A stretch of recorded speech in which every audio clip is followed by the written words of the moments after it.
back. Nope, nope, we do indeed have the utter crisp himself. Although no sound so far. Unless I've got no sound. Hello. Oh, no, there we are. Yeah, there you go.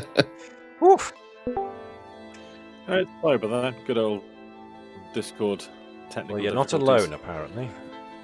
Yeah. Oh, Oh! no. We have a Liz. Do we have a Liz? Yes, finally. Oh, There we go. I was trying to think how his Christmas was, and I said hi to Connie, but no, Discord wanted to be a pain. Discord, do better. I You're know, being right? disappointing. Okay, if we've got It's okay. everybody and Hi, Discord Connie. isn't being an idiot.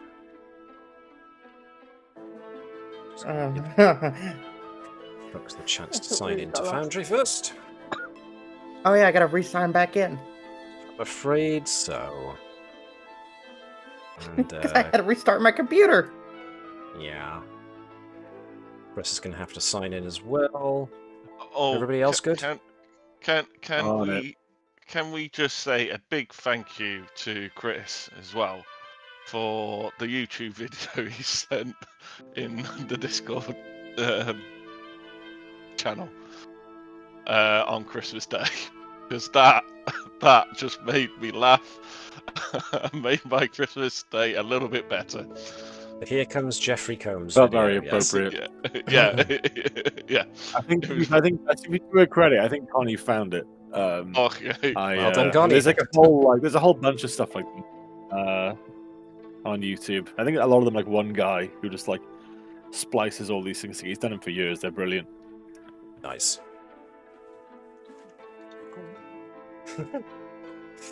All I want for Christmas is Q, simply having a wonderful Deep Space Nine. The list goes on. Oh, brilliant. In any case, I'll give folks a couple more moments to actually get themselves signed in and stuff, and as I will take us to the intro vid, and we'll be back soon. Excuse us, folks.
Hello folks, and welcome along to the continuing adventures of the USS Combs. I'm MJ the GM, and I will be your games master for the next couple of hours, and with me are the crew of the Combs themselves, as we do this last stint before 2025 comes to an end and 2026 rears its head. So before we get too much further, I would like to, because I didn't do it last time, reiterate that Chris has his own YouTube channel yonder. Up on screen. Thank you very much. I do. It's still going. It's it's a bit quieter these days, but I do still work on the videos in the background. So yeah, just my retro review channel. Dragon Quest 3 coming at some point in hopefully early 2026. Marvelous. And we will keep our eyes peeled until then. But for the meantime, before we do anything too much, we have, before we get stuck into today's episode, some small science to do. So in order to do science, I will take us to deck 1. If I can find deck 1. Here's deck 1. Bing! And let's take game paused off, because that's a bit of an eyesore. Okay, so, science to do. We didn't have that much left, except, of course, for Tavish's attempt at recreating the Displacement activated spore hub drive, and Gerkow's sniffer. Let me sniff. Oh, So- hold on. Hold on. I need to bring. I need to bring Tavish back.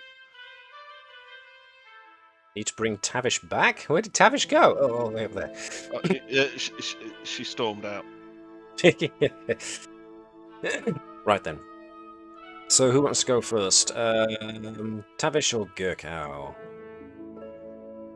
I hasten to point out that last time that Tavish went first, she stole one of Gerkow's guys, who could have been useful. All right, I'll let Gerkow go first. Okay. But this is still Okay. the pheromonal scanner, and you are working with xenobiology. That means a bit of Nurse Uro. And let's see. Which means we can get Chris on board as Nurse Uro. Hello. So if this is Nurse Uro assisting Gerkow with her pheromonal scanner, then this is going to be reason and science with xenobiology as the focus. Yes.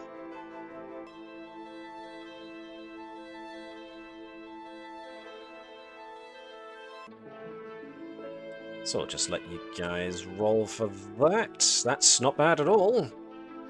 That's a success from Uro. Nice, nice, nice. Good, good, good.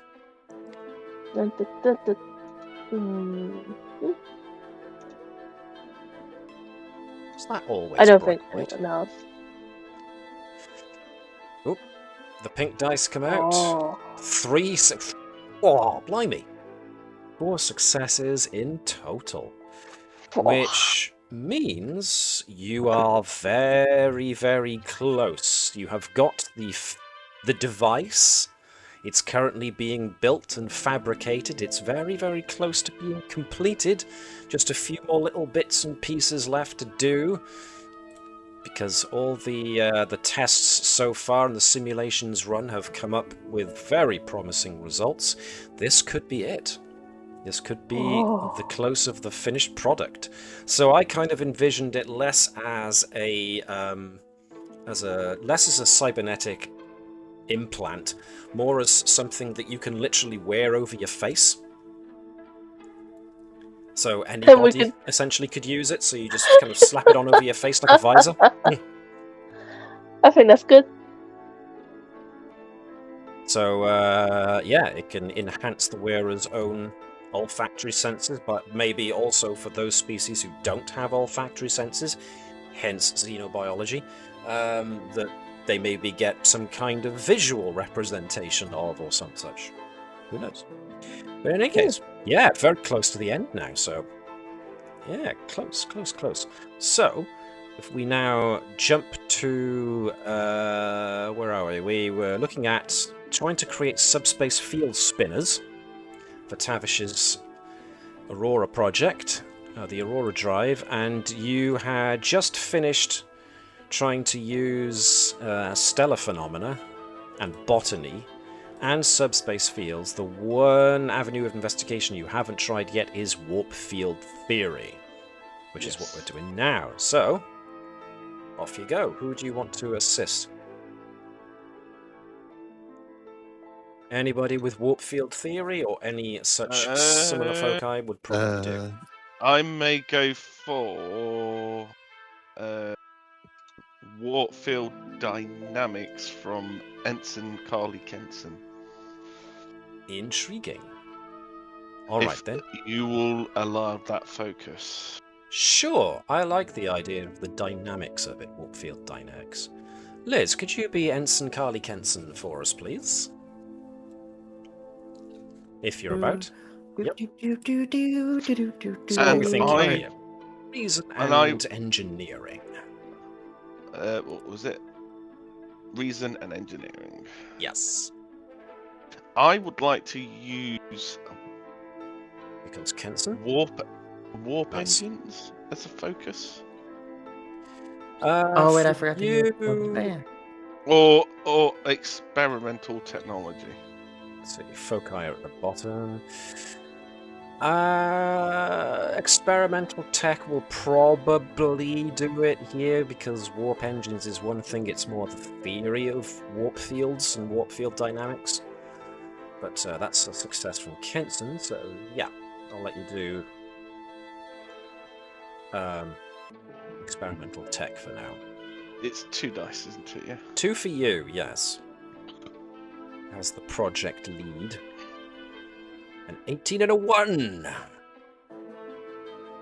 3 successes overall. So this is coming together just as quick as the others did. Out of the theoretical into the actual testing now, and yeah, this is looking good. Putting together all the stuff you've learnt thus far. Using everything that you've learnt from stellar phenomena and the special aspects of the spores themselves, or the such stuff, and the creation of subspace fields. You might be onto a winner here. It might require some modifications to the ship to be able to project a spinning subspace field. So we're probably talking some kind of additional bit of tech on the exterior of the ship in order to shift from the traditional method of creating a web subspace field, which is essentially the warp nacelles, to something else. Because the warp nacelles are just built to create a static kind of cocoon. Well, no, actually, no. You've got the Intrepid version, so your warp field is less static and more like a shape, like a bubble that you can cast around it, whereas this, you need to create something that actually has motion. And so you're going to need to probably build in some extra bit of tech into the ship itself, which is what this suggests is what the next step is. But this now looks quite promising, so we're getting that much closer to the creation of working Aurora drive here. Nice. Cool. Ooh, I have an idea. Go on. Are you willing to share this idea with us now? I can do. To you. You know how you said we need something moving to create on the ship? Potentially. Potentially, yeah. It potentially, if that is the case, then making basically I can't remember which ship it is. I think it's in Discovery, I think. More than likely, that's where the spore drive comes from originally. Yes, you know how they've got part of their ship go circles Yes. The reason they've got that on their ship is what's called the what is it called? The cavitation system. They're trying to bleed off the excess kinetic energy that's being built up by the spinning subspace field. So that's why they've got a spinning section to their saucer section, so they can bleed off the energy. That's your next problem after you create the spinning subspace field. Oh, but okay. if you wanna do something, I mean, an Intrepid class has got a very oval-shaped Yes, saucer section, so. Yes, I was thinking more not like the saucer section moving, but something on the outside of the saucer section. Projective on the outside of the saucer section moving, or something you can release so that it goes just a certain distance away from the ship and they start spinning. Yeah. Perfectly honest, it'll probably. I rather if we're gonna go down that route after this, then I'd rather talk to the rest of the crew. Well, figure out what they want. Yeah.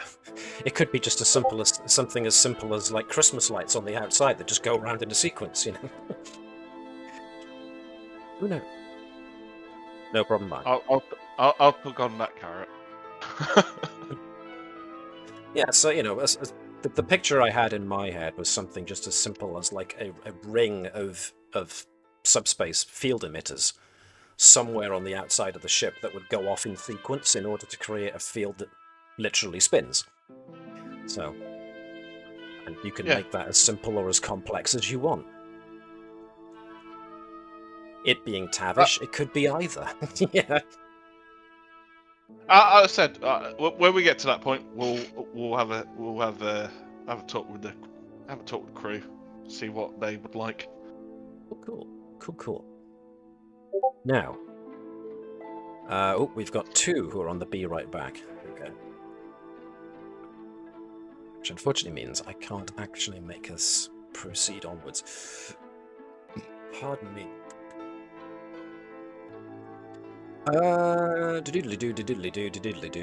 Whilst we're waiting for folks to come back, then folks do actually still have a claim to a certain degree. You never. I was going to say you Oh, never don't. gave Oh us. no, you've spent it all. No, you never gave us a claim from the last episode. I never gave us a claim. Nope. How bad was I? No, there it is. 15th to 12th. Let's check my dates here. I was going to say. Yep, there it is. Sure 15th to 12th. So everyone had 3. Oh, okay. So let me slap that in there for everybody who's not here. Yep, 3 for you, 3 for you. I keep forgetting Phlesc is in the XO seat. 3 for you. Did I miss it then? I did miss it. That's the thing, I missed it. I like how Gerkow has still got the 3 reprimands. I've got in my notes reputation 5 and in the track 3. Which is it? Your reputation got flung back down to 3 when you became the XO. Cool. I will change the notes. Because I don't pay much attention to the notes anymore, I have to confess. Ever since they upgraded the character sheets, I haven't used notes for pretty much anything anymore. Go on, sorry. How much acclaim do I need to go down to reputation 3? None. You need reprimands to take you down to reputation 3.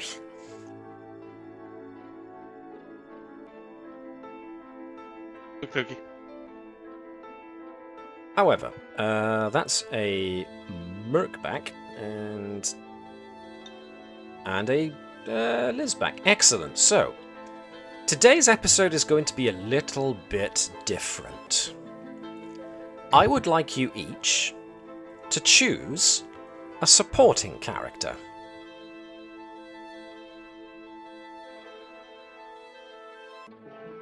To operate? Yes. Okay. Oh. So, you can either go for one of the supporting characters to do with your main character's team, or you could branch out and do something a little different. But each and everybody, I would like you to choose one of the supporting characters to be your main character for the start of this episode, please. I'm going to make Matt's life a bit more difficult today. Shocking. And I'm going... I'm going for... Ensign Carly Kenson. Cool. Alrighty. I'll go Uro. Uro, okay. No problem. You're not going for the drone? No, I could Wow. never take that Bob Picardo impression away from Matt. It's fine. I'll go for Uro. Thank you. Small things matter to me. Are we going to put them into the middle? Sure, if you could, that might make it a bit visually more clear, for me at least. Alright. Well, I'll go for Zumvagor. With a name like that, how could you not? Somebody's going for Councillor Sachs! Why? Yes. Finally! She gets her outing! Who got? That's me. She got her out in last time. Oh, that's Well, fine. not our last episode, but the episode before. Let's go, Councillor Sachs. Well, that leaves Liz. Liz, what supporting character do you want to be? There's so many choices. I know! And before you ask, no, you can't be the Targ or the Muragar. wasn't even thinking about that, but damn. And why not? I'm going to go with the problem of sentience being an issue when it comes to those two, because they're just animals. Trained animals. What's wrong with Lathy the Targ? Well, it's a Targ, and so the drive. Admittedly, the drive for the Targ would be very, very, very easy. However, I would like somebody who can actually, speak and think. Maybe not necessarily in that order, but who do we think would be useful? Who do you think you haven't been needs a bit more attention, or you think might be fun? I like how Connie went dangerously and went straight for Councillor Sachs. I mean, honestly, I was thinking about Councillor Sachs too. Sachs as well? Yes, there you go. But I don't think Connie's team's getting much attention. She went to so we're gonna go with Dufresne. She's gonna bring the love. Marvelous. Okay. So. Ooh, lovely. Right then. I honestly was thinking about going for Leon Jang, but it's like,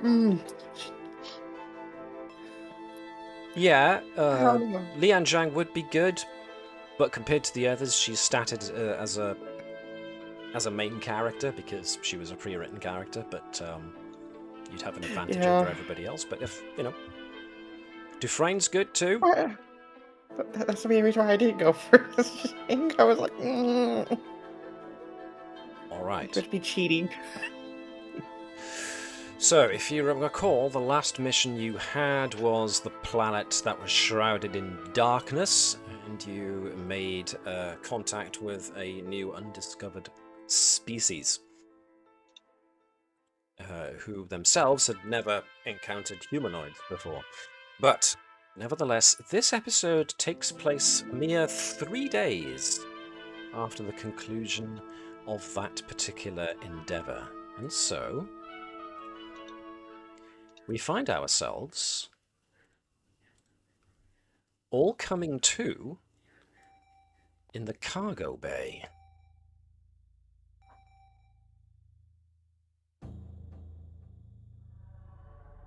Just the 5 of you. Nobody else. However, Kenson. Everybody else displays no signs of obvious trauma. Kenson, however, has a very obvious black eye. The last thing Kenson remembers is somebody tapping her on the shoulder, and as she turned around, wham! She sees stars, she blacks out.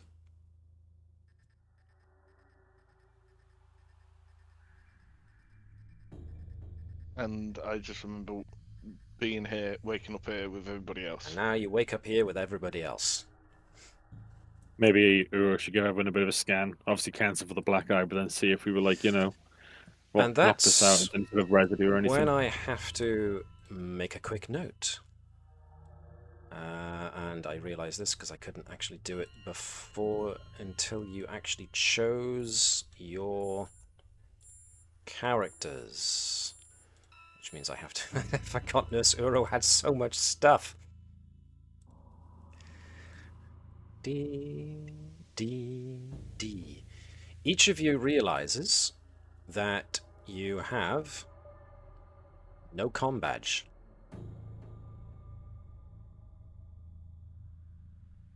No tricorder. I guess you're just going through and deleting everything. No weapon. Yep, I'm going through and deleting everything. Oh dear. I want to say.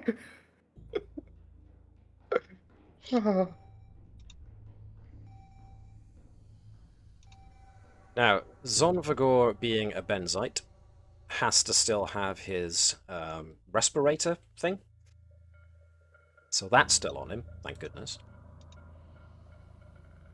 But So Yes. not going to suffocate. Cool. Exactly.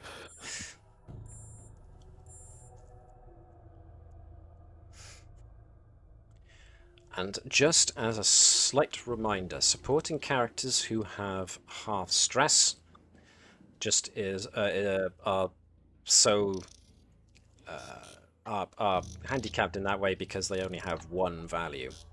Supporting characters who have 2 or more values get a full stress track, whereas Kenson, who has no value at the moment, has no stress track whatsoever. Oh, it gives me a stress track on the character sheet. On the character sheet, sure, but it's not in use. Okay. So you have to be very careful. My eye. So what I'm hearing is Nurse Earl takes most of the dangerous jobs. Got it. It's okay. Who do I sense? Do I sense anything? Good point. We don't need a tricorder.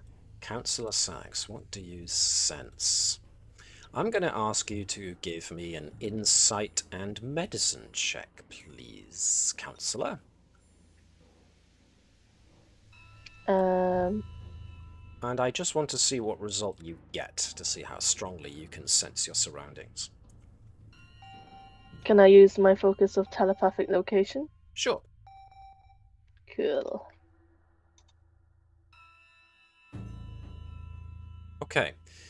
That, as Councillor Sykes tries to reach out with her telepathic senses, she feels very, very sluggish. Like her brain is ticking along at low power, kind of. You feel as if you're trying to form coherent thoughts, is like wading through treacle.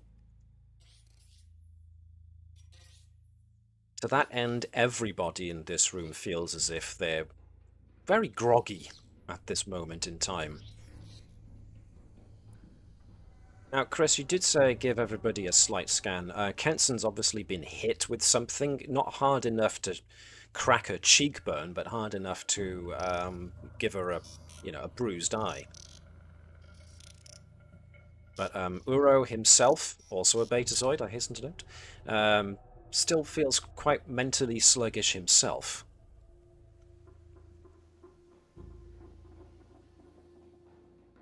I generally completely forgot that Uro was a Betazoid as well. Yes. Yeah, I guess the mystery is why Kenson took a shiner, but then no one else did. But we all got knocked out. Did Kenson see something she shouldn't have, or was she in the way? Or...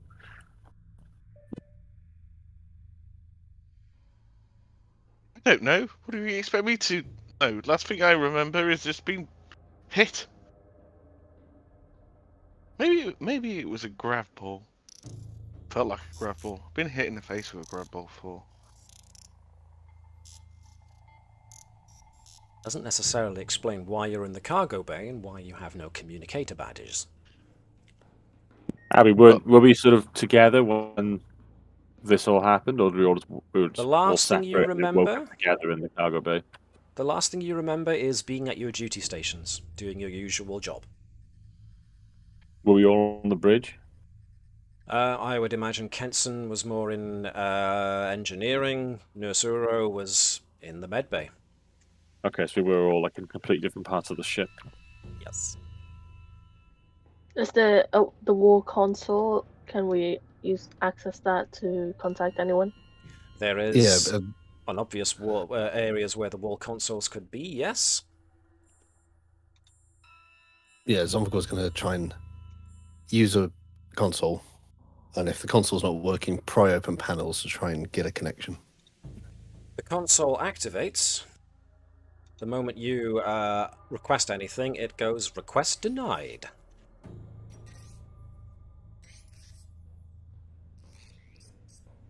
What about the doors to the hangar of the cargo bay? The doors are currently shut. All right. Zombiegore's going to try and hack them open. Hack them open. Assume the request is going to be denied, so he's just going to try and bypass the lock. Okay, okay. So, yeah, sure enough, the best way to bypass the lock is to pry open the manual override panel. Okay. I would Yes, like you maybe. to give me a control and engineering test, please. Sure. No focus, just... Oh, no. So, as Zonvagor goes for the crank handle in order to use the manual override, as soon as he tries to crank it, it comes off in his hand. Now, the only reason it would do that is if someone sabotaged it.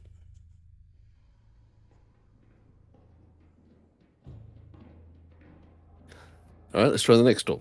The other doors would be the exterior doors to the so you would have Maybe been not. trying the main access door to the actual ship, so because these actually show the exterior cargo bay doors, but for the sake of giving you a visual representation of you trying the actual one door that leads to the rest of the ship, it'll do. But Okay. yeah, someone has monkeyed the manual override so that it is disabled. You can't use it from this side. I guess looking for an access to a Jeffries tube. You do manage This to was find going to one. be Zomvagor, whilst everyone else is checking, trying to work out what's going on. Zomvagor's just going to be prying things open, looking for things. Sure. You do find the access panel that will lead you to the Jeffries tube access. The moment you prise the panel off, however, and go for the Jeffries tube access, a force field bumps you back.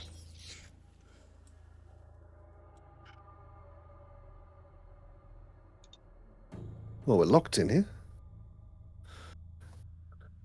I'm going to try and find where the power is for the force field to that specific Jeffries tube to disable it. Okay, so you've got an advantage here of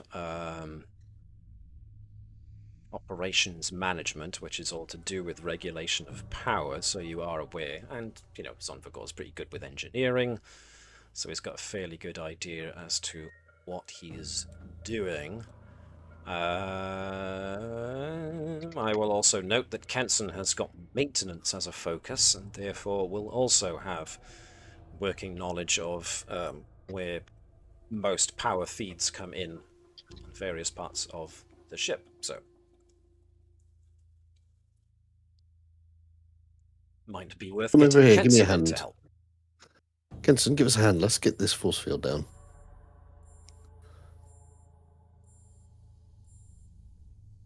Let's break stuff.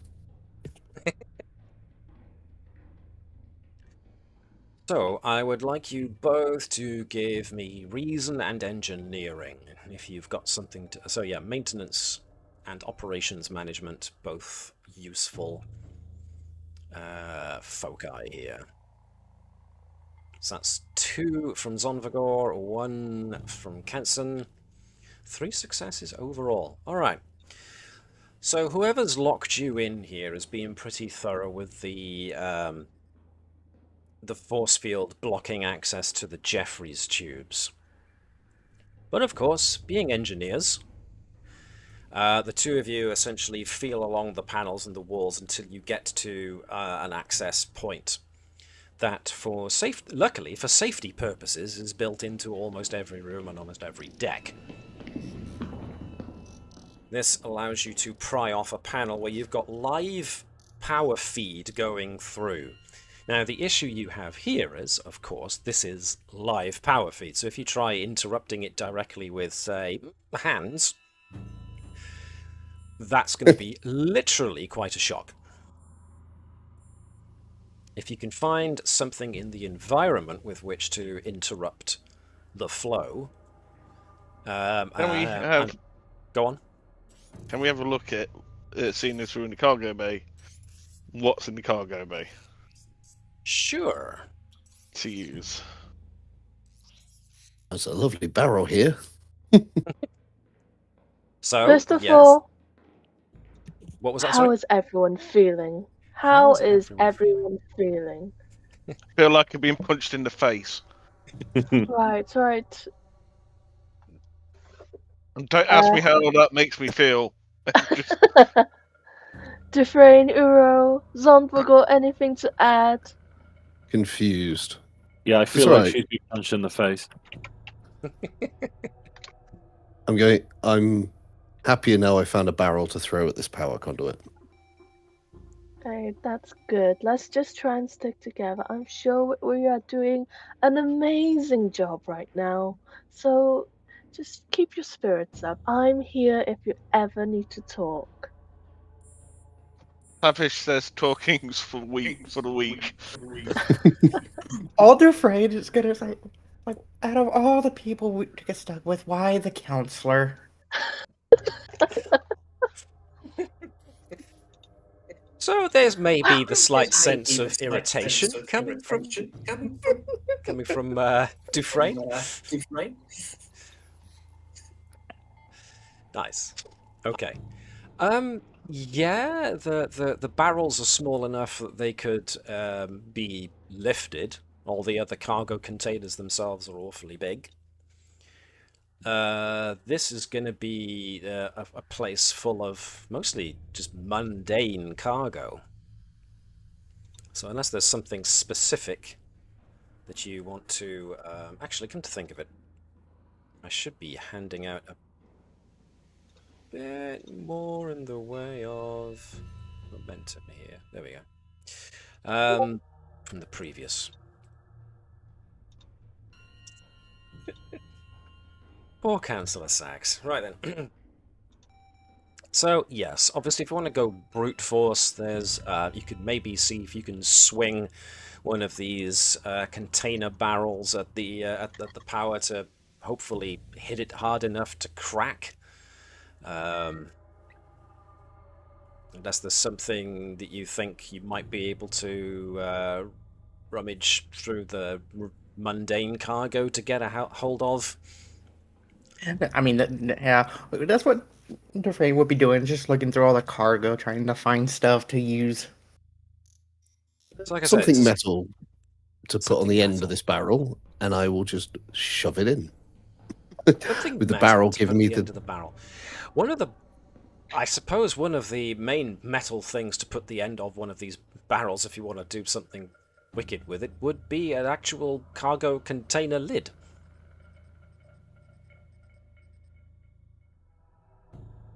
There we go. Let me just put that on there, and this Is this lovely barrel plastic made barrel. out of plastic? Okay, good. Yeah, it's a plastic barrel, so it's going to be insulative. So I'm not jamming metal straight onto power cables. Dufresne's just shaking her head. So, all in all, this might need at least 2 people to work together to try and secure this cargo container lid onto the barrel in order to maybe make something with a sharp edge to it, or at least something that can be jammed in and interrupt the flow of power. So, who wants to give it a go? This is going to be probably fitness related, so whom here has the better fitness, do we think?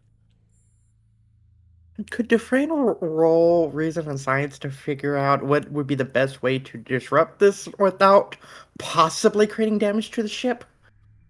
No need. But if you want to do it in order to drum up some extra momentum, then yeah, sure, reason and science will do.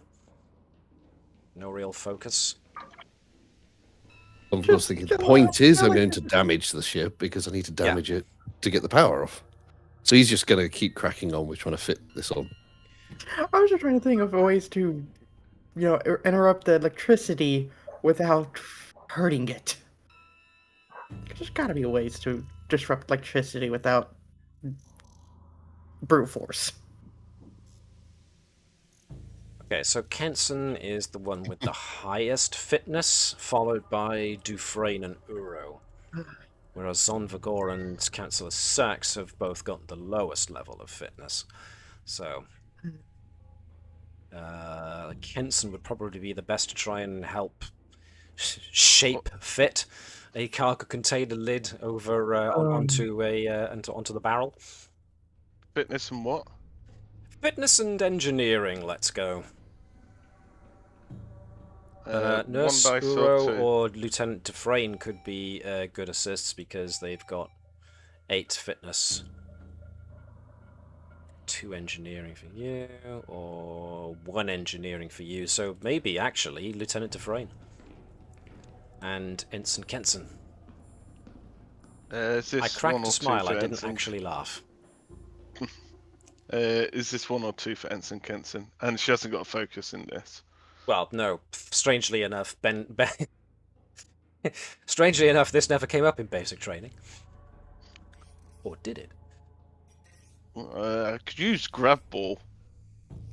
It's not exactly that kind of thing. We're looking to literally jam a metal container lid onto a plastic barrel such that it can be used safely to interrupt a power flow. So I was going to come up with an argument then, but it's a little bit silly. So I'm afraid so. It's an entirely different, shall we say, discipline or use of knowledge to get at. But 2 dice. this is gonna pretty much be down to just talent alone. Is this 2 dice? For you, yes, probably. For Dufresne, just 1 dice.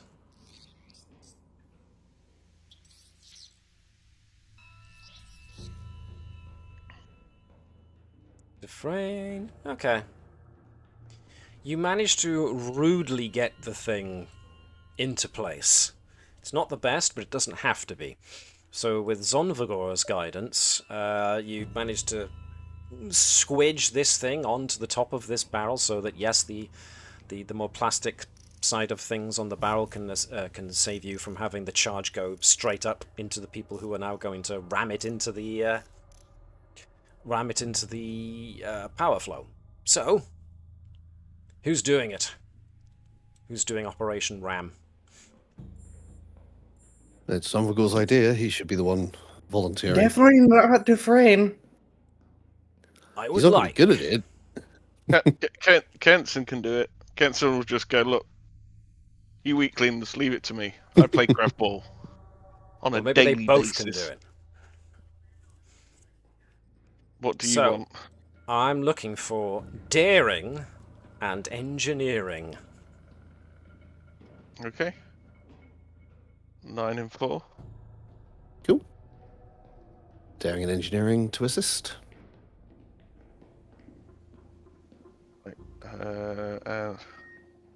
Nice, very good, very good. And Oh, okay. All right, nope, that's cool. That's a success. Gained your point of momentum. So you do on a count of 3. 1, 2. Wait, on 3 or after 3? Just do it for God's sake, and both of you ram the thing in, and it works. It fizzles, it pops, it interrupts the power flow. It causes a feedback, and you hear a bang as the lighting essentially goes off. But with that damage that you've just caused, yes, you see the force field that covers the entrance to the Jeffries tube flicker and die, but at the same time, you can hear an alarm go off somewhere nearby. So whatever you've done maybe had a bigger overall consequence than you perhaps anticipated, and at the very least has alerted whatever else has sounded an alert. So the question now becomes, yeah, do you want to get scarce? Or do you want to wait and see who comes? yeah, give it a moment, see who comes. Can I sense? Ooh. Yes. I will say that I will ask for Uro and Sax to give me insight and medicine checks, please. Huh. To see how Anything well they are different? sensing things.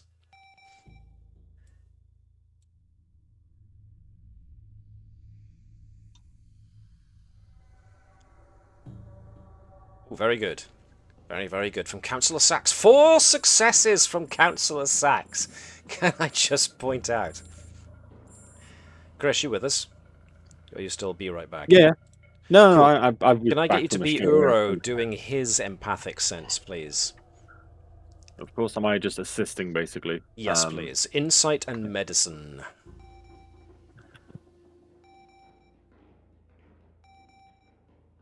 One dice. Okay, cool. It's all Councillor Sax, and that is 2 more than was necessary. The councillor feels her senses begin to get clearer, as if you're coming out of a haze. And the first thing you do is you sense the others in your immediate surroundings, which is a big relief moment for Sax, because up till that point she hadn't had a clear signal from either of them. But now that Councillor Sax opens up her telepathic senses, she can feel others coming down the corridor towards the cargo bay where you are. And the councillor doesn't recognize these minds. These are strangers, and they don't seem pleased at hearing the alarm go off. In fact, they are proceeding towards your location with aggression. Oh. Let's get climbing. Yeah. Oh, Let's okay. go. As like your friends like shoving them in, it's like I will make sure the door's closed. Cool, So they don't. Cool. No. In that case, let me find you a Jeffrey's tube.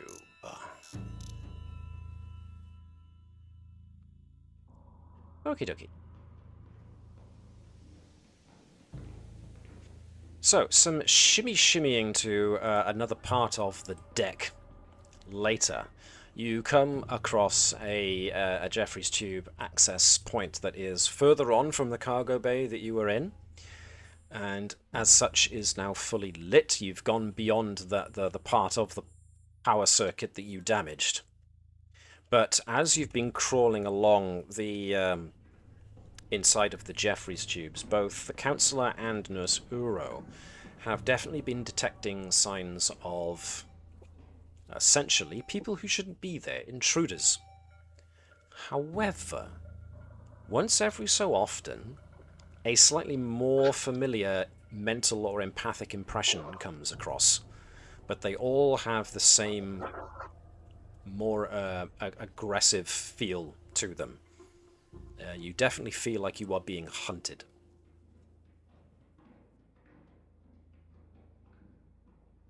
But you eventually get to this access port here, so you can either try going further along, or, since Councillor Sax and Nurse Uro can sense folks, they can definitely sense the presence of 2 other minds nearby. None of them are familiar to either of our betazoids.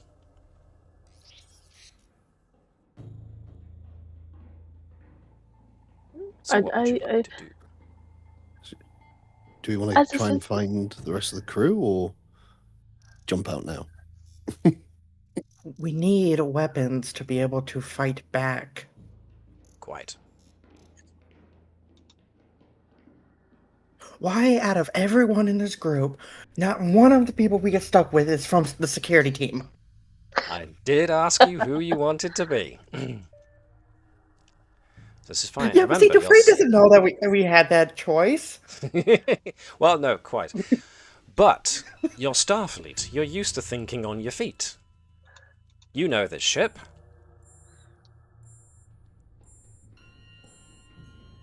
You don't have to get out here. Shall we crawl our way to security?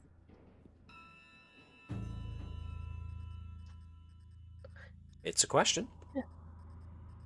considering there are 2 beings out there and we are unarmed, I do suggest we move away from this location.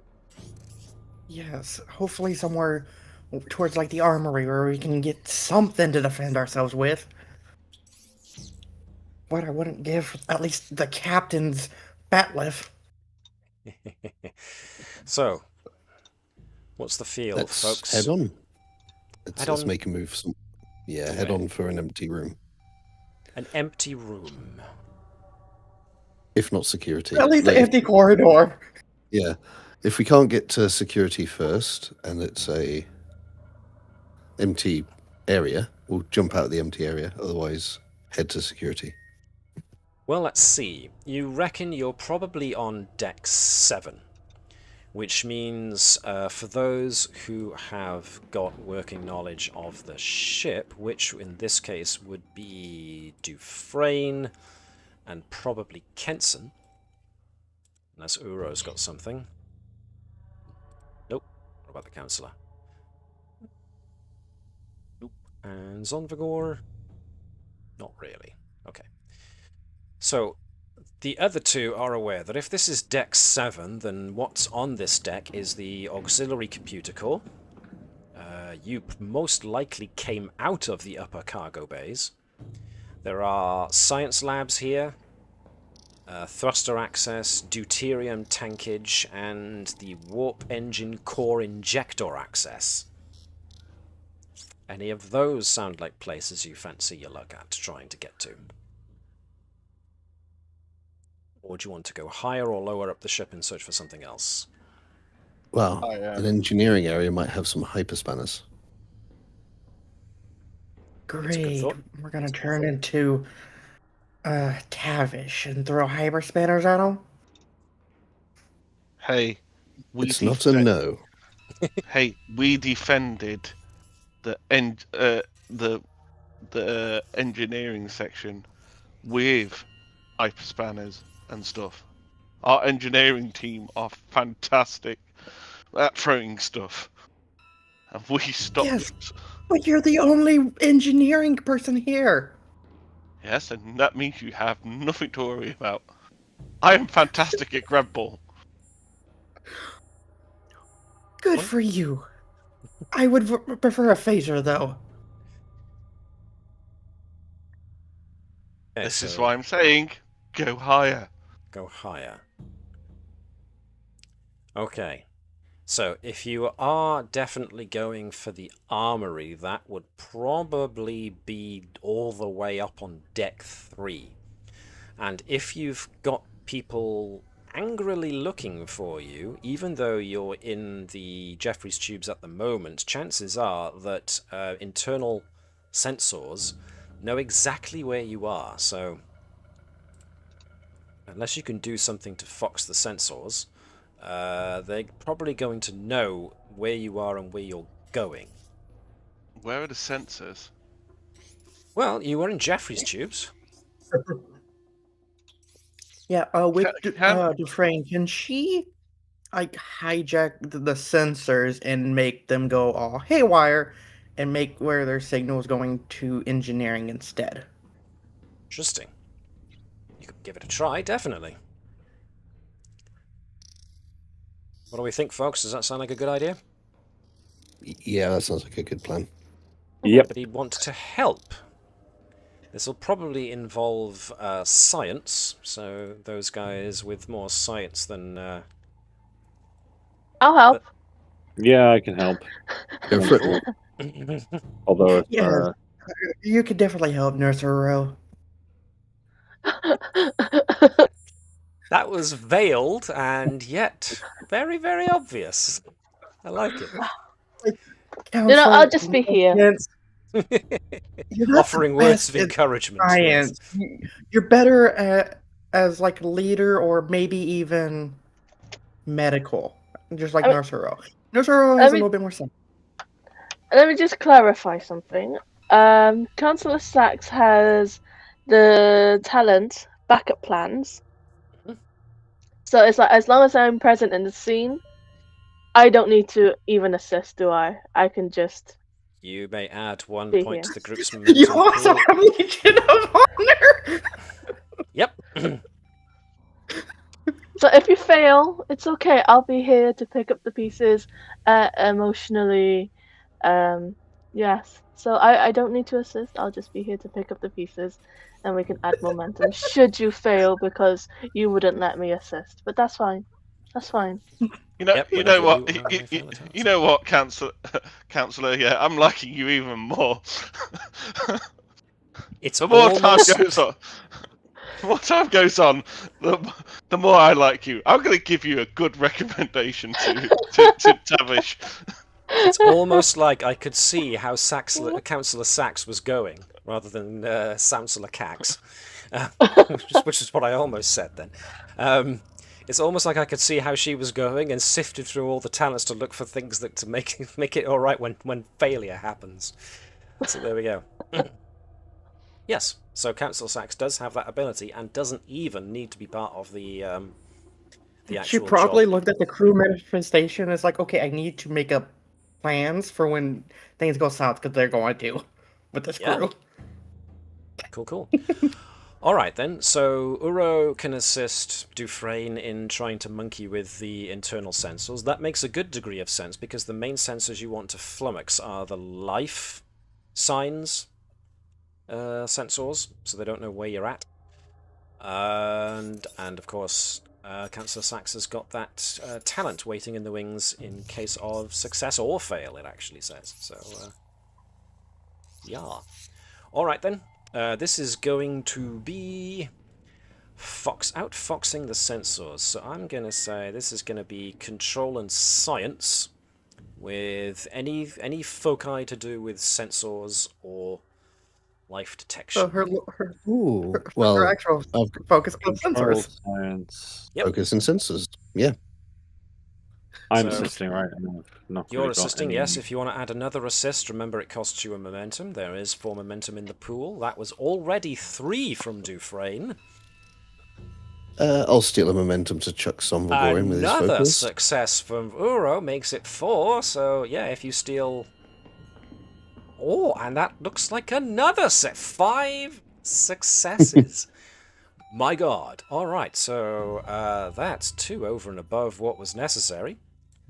So you guys not only fox the sensors, you essentially make the life science sensors exclude yours specifically. So with that many successes, not only do you fox the sensors, you create ghost readings of yourselves going elsewhere, which will only last so long, just to outfox any guards. The moment they check, they'll realize it's fake. But from this point onwards, unless somebody actually goes to fix the internal sensors, they will be following ghosts of yourselves whilst you go elsewhere. So yeah, well done. That was awesome. Did you guys ever have any hobbies at Starfleet Academy? She looks at us on forgoodness, Uro, and Like what? Everything's at Starfleet Academy. I mean, and you think I just stayed in the room? No, I always snuck out. How do you think I know how to fox the system so well? Yeah. I mean, proper hobbies like grapple. You've now lived until you've been stabbed by a Nautican. You haven't Yeah, lived until you outfox the instructors because they think you're somewhere where you're actually not. Well, guess what? Yeah. Me and my new best friend are going to stand over here. Hi, Councillor. I just want to say I am so proud of you that we have managed to fool the senses and this unknown presence, well, these outsiders on our ship. So, yes, well done, all of you. Yes. We need to find the rest of the crew quick. Councillor Sachs, can I ask you a question? So, what's the counselor from Enterprise? There is no Councillor counselor from Shrew. Enterprise. Council. Oh, you Oh, mean no, from the next the generation. Enterprise? The Pardon me. show. Blah, blah, blah, blah, blah. Councillor Deanna Troy, yes. She'd be very pleased. She'd be very proud of Councillor Sachs, I think. Councillor Sachs, what were you doing there? 'Cause I've never seen that before. Oh, Ensign Kenson. It's just sometimes life works out, life doesn't. It's not necessarily what you do, is what you make of it. Is everyone Oh, okay. okay with me awarding Connie a milestone just for this performance alone? Yes. Yeah, go on. No, not just like a small milestone. I'm happy to do like the big milestone. This The is biggest amazing. one, the arc, the character Yes, arc. yeah. Okay. The character arc. Everyone Yes. good with that? This is amazing. Yes. Just to add, everything happens for a reason. Oh, okay. Is that- Yes, the reason is there's someone on the ship. Let's go get it. I need to take my chances with the mercenaries. So, Councillor Sachs, you know while we're walking through, can we have a little bit of a talk? Oh, Just honestly, I think I've got a little few problems, and I think I don't know. You seem like you've got good judgment. oh yes, just when this is all over, just come to my office anytime. No one's come to see me, so you can come in any time. Oh, okay, all right, yeah, I'll do that. Okay. You know. Carry on. As Carry on. they're walking, as they are walking with the others, she goes. Well, you see, I don't know why Tavish is like he is, and honestly, sometimes those hyperspanners get really close to my head, and that's it. End of scene, kind of thing. She's just Gotcha. gonna talk about Tavish. Flash over to Tavish, wherever the heck she is, just sneezing. Well, we'll get to that. But for now, Oh. Have I come down with a cold, Nilo? somewhere elsewhere, Tavish is apparently sneezing. Okay. Well, Because you know the old saying, if somebody talks about you, you sneeze. I thought it was my mother and her What? family always gave the old saying, "Were your ears burning?" Oh yeah. Oh, I heard that one too, but no, I've heard also the sneezing one. This is the sneezing one is new to me, so that's interesting. I'll take that. It might just be something for in America.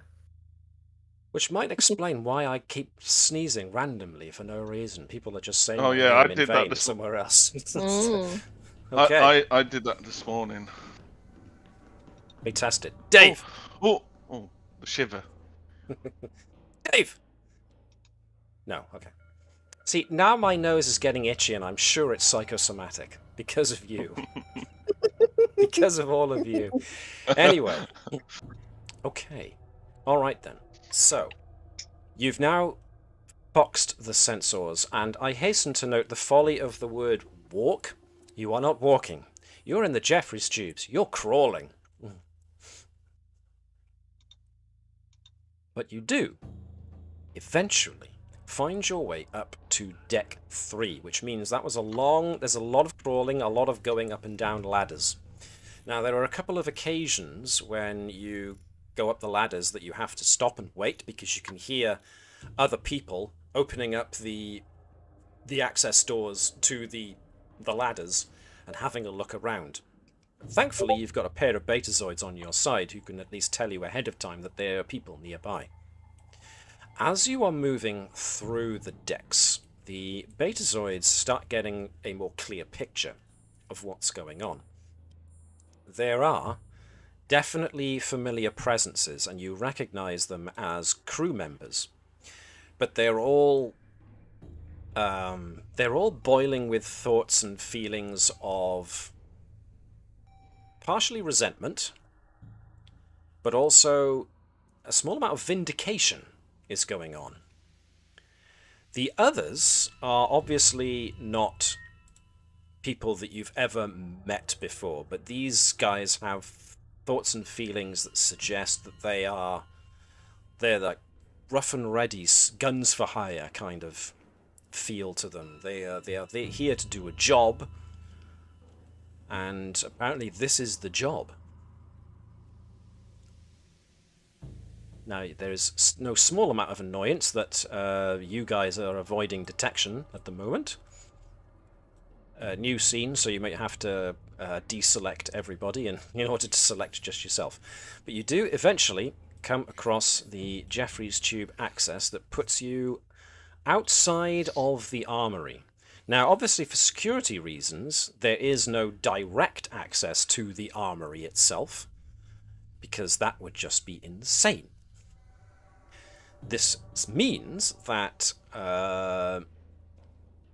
you more than likely will have to contend with whatever or whomever they've left guarding the armory.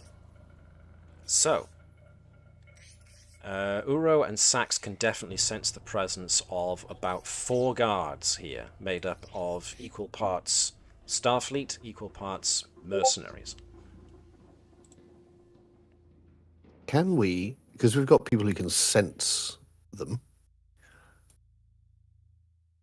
get the engineering crew to knock out the lights to this area to give us an advantage to sneak up and take them out? I don't know. We'd be holding hands with the Betazoids to guide us. Can we do we localize, or do we just feel emotions? Can we is it like sonar?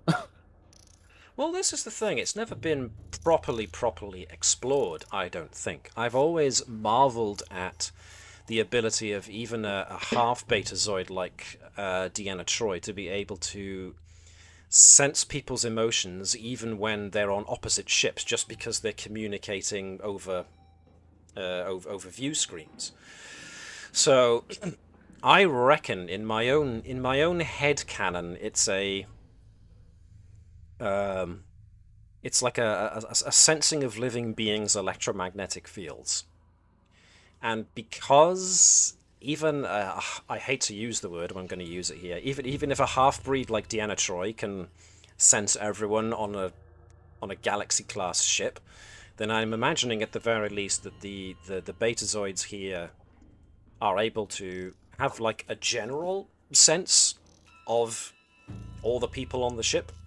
It's when you actually have to use your ability and focus it that becomes, how localized and detailed you get it. So I picture it not unlike what you just said, almost like a sonar ping that just gives you a load of blips around the place. It's only when you actively focus on a specific set of blips, shall we say, that you can get more detailed information.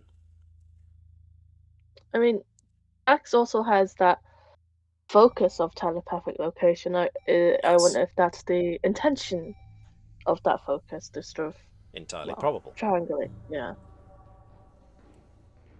So, again, you could, if you wanted to, you reckon, maybe black out the lights in the area. Yep, we're unarmed, so getting an advantage to get the jump on them. Sure. Of course, the more advantages you have, the better. So, as has been noted, this isn't the most security-heavy group, and there are 4 guys down there. So any and every advantage you can think of creating for yourselves is probably good. And obviously penalties for them.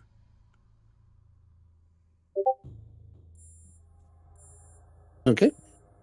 I mean, Chancellor Sax is also, pretty telepathic for a Betazoid. So can I sort of scramble their minds a bit? Ooh.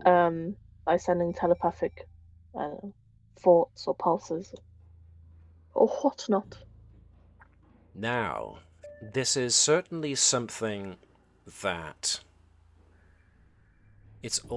I've always wondered at a Betazoid's ability to actually do, and it was actually established in beta canon that it is possible for Betazoids to do. It's just not the usual function of their gift. The usual function of their gift is just to be a receiver rather than a transmitter. But it's not impossible. It's not going to be easy for you, but it is possible for you to do if that's what you want to do. Now, the obvious downside here is that besides it being, one, something that Sax has never actively tried to do before, two, the more mines you try and do it on, the harder it's going to be, because it's going to be difficult enough doing one. If you're trying to essentially scramble their brain by, just throwing intrusive thoughts into their brain. I mean, I can just... One is yeah, enough, I think. Yeah, if you get one, it's 5 on 3. And then they can serve as a distraction. Well, 4 on 3, because Councillor Sax is going to be very busy. That's still good. Alright, so shutting off the lights, a telepathic attack. Anything else we reckon we can improvise as any kind of advantage to yourself or disadvantage to them? Wait, sorry. Just something out of left field. If we're messing with the sort of environment controls anyway, can't we suck out the oxygen from the room? What, kill them? No, just until they turn unconscious. That is not a bad idea. We could also just make it very foggy where it's harder for them to see. Dark and foggy. Exactly!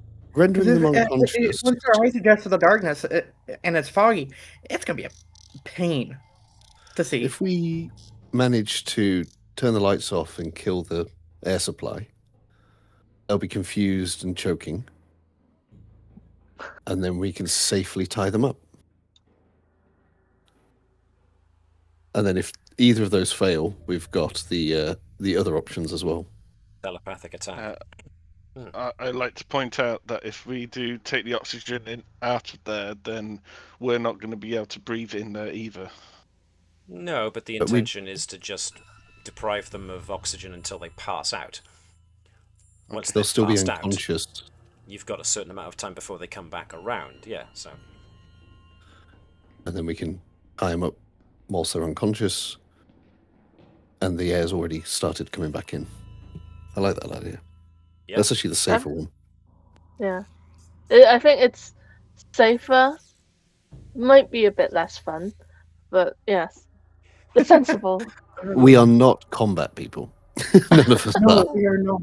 Here's this funny part. I was torn between Dufresne and somebody from security as well. All you have to do as counselor, just think positive thoughts, and you can do anything. Oh, okay. Just gets to the front, thinking positive thoughts. Alright, so this is going to essentially need breaking into the environmental controls for this specific area. So breaking into environmental controls by itself is not difficult.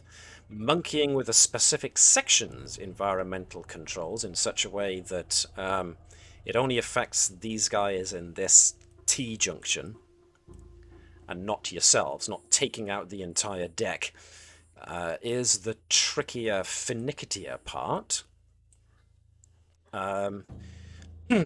You will also have the trouble that if people are monitoring internal sensors, you've got to imagine that the moment they notice that life support has gone out outside of the armory, they're more than likely going to want to send security teams that way. So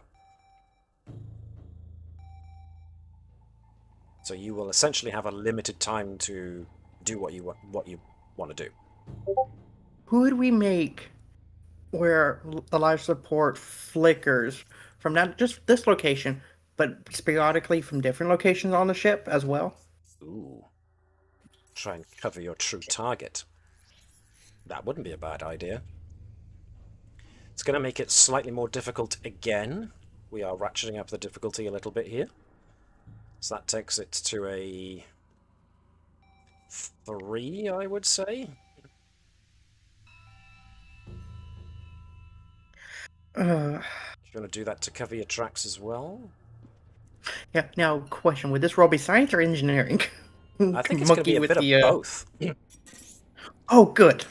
In fact, I think it's probably going to be a mess of science, medicine, and engineering, because you're tackling life sciences, because you don't want the life support system to be taken completely away to the point where they actively, die. So Nurse Uro's medical and Councillor Sachs's medical input is going to be required to essentially make them pass out precisely. Who has lower, I can always use this too, to up True anyone's sympathy. science to where it needs to be. Uh-huh. So you can essentially allow anybody to use your science grading.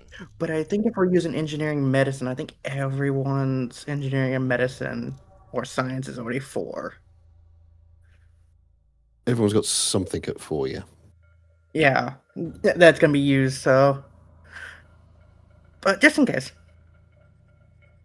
Okay, so essentially If engineering for breaking into the system. Science in order to reconfigure it, especially in such a way that it causes a malfunction across the board to mask what you're really doing. And medicine in order to essentially take the air out of here for long enough that it makes them pass out rather than die.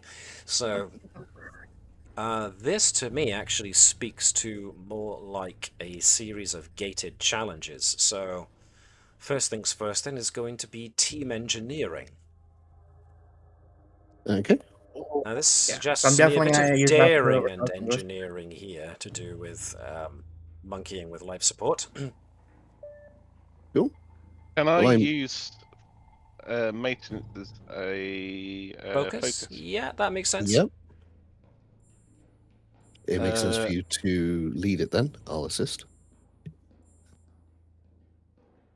I mean, I don't get to do the plan I wanted to do. Ooh. Yes, you cannot go to Leroy Jenkins. Oh. At least not yet. I wasn't going to shout Leroy Jenkins. I was actually going to shout Ensign Kenson and then run in. I did say it was going to be a 3. That's a 3 on the on the bean. Right, so you have gained access to the life support systems without essentially ripping out wires and just trying to hotwire the stuff. You've managed to isolate this specific system that you want to access. So now it comes down to the science dudes, or dudette, that wants to get on the trying to trick the system into having multiple life support flickers going on throughout other parts of the ship. This again is going to be difficulty 3, so anybody with any kind of foci, but you do have a momentum pool of 5, so you can buy extra dice if you need it. Yeah, buy extra dice to be sure. Henson, of course, Alright, is the so one for with- sciences, but anyone with a reasonably good science also can assist. Pardon me. I mean, no one with do- decent science assists. I can do- always collaborate, and since it's science, I use my focus. There's that too. I was going to say Dufresne and Nesoro are the best at science here. So Yeah, I can help. Yeah. You said reason and science, right? I'm going to go with control and science on this, actually. Okay. And would a focus of sensors work? Sure. That makes sense to me. Okay. You can also and buy then- an extra dice Yeah, because you're using so a focus. one momentum for the dice. Sure. Alright, let's see how this goes. That's pretty good. That's 2 Okay. successes. Anybody assisting this? I'm happy to help with the science stuff. Excellent. Control science for me as well. Control science, yes. We just need one success from yourself. And we Whoopsie. Yeah. didn't quite get it. We can get Dufresne in as well. Dufresne's already done it. Oh, sorry. Who 2 else have we got? successes That from can... Dufresne. We can give like Ronberg or anyone because I can use Clab and use my science, which is Ooh, do that then, 4. because control for me is 11, so that's not a bad idea. Yeah. So do I do Right, control and spend a momentum to aid? whoop? And you can, yeah, roll another dice with control and science. Actually, control and engineering because it'll be your rating of 4 because you're borrowing Cool. Yeah. Dufresne's rating. Ooh. That'll do it. Well, that'll do it. On the bean, on the money. So that is now creating the life support failures on random And multiple bits throughout the corridors. ship. Yes. Now we need to get the life support systems to go out in this area specifically and to an extent that it renders the guys unconscious, not dead. So this is folks with control and medicine. Again, difficulty 3. Anything to do Should I with leave life this one? sciences or anything like that will be handy. Medicine will make sense for Sax and Uro. Sure. Yeah, I can lead as Uro in this one if you want. Go for it. Control And also- momentum. I don't think I've ever. So, if you also want, because Dufresne's medicine's not the best, but if I assist, when a character assists a task using science or medicine, he could have had you reroll that 19. So assistance. Or would have been me that roll. Maybe does that. reroll their assistance d20. So Yeah, we can always have them add 2 because even though the medicine's not the greatest, if he allows us to reroll as well. Go for it. That's just one momentum to have 2 people assist. here we are. So- Whoosh. So I'll Okay, lead. I medi- don't think I have a focus, do I really? Xenobiology will do nicely, actually. Cool. Oh, hello. 2. We do need 1 more. I hasten to note, And- Councillor Sachs does have medicine. Oh yeah, I think that's what we were going to go with because it's us 3. That's why Yeah. the momentum for Dufresne adding in. Yeah, so 1 from Dufresne, 1 from Sax. I'm happy to roll for Sax. Connie's. She can hear us, but she's downstairs right now. Okay, So that's fine. So that's 0 from And, Dufresne, so it's all down to the And then if councillor. I'm assisting, I can reroll. It's a 16, so it's 0 success.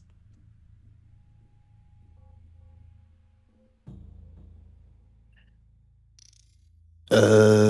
The No, it's reroll was nothing. a 16, so Also, the Still reroll 0. should have been Nus Uro, because it's... No, Successful. I'm wrong. Sorry. It was Dufresne giving the benefit, so Yeah, it wasn't these her are- reroll. It was Nusuro leading.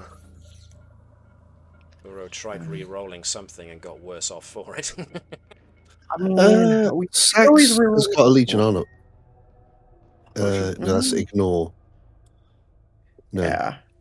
can't do Oh, it. I mean, the funny part is, Uro could have rerolled theirs too because they also have assistance when they were helping Dufresne. Well, Uro's leading this one, so I know. I'm just saying when it helped. it would have. Unfortunately, didn't. Never mind. we're learning all sorts of things about the B team today. Yeah, what is Yeah, we backup got plan? nothing. Legion of Honor just lets you ignore a complication, doesn't let you reroll. But Councillor Sax's backup plan does allow her to give a momentum to Oh, wait, the no. pool for failure. And also, Councillor Sachs has a determination she can spend to re-roll. Yeah, Indeed. every side of the story must be considered. All right then.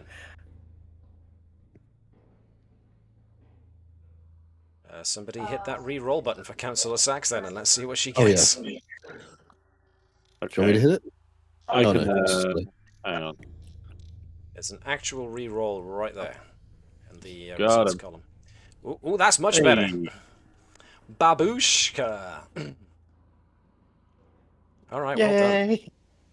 Okay, so you've managed to configure it precisely, and so the count of 3, on 3 or after 3. Let's not keep doing this. You managed to flick the lights out. And then, of course, in the moment of discombobulation, the air starts getting drawn out of the area to the point where all 4 essentially fall over unconscious. Pew.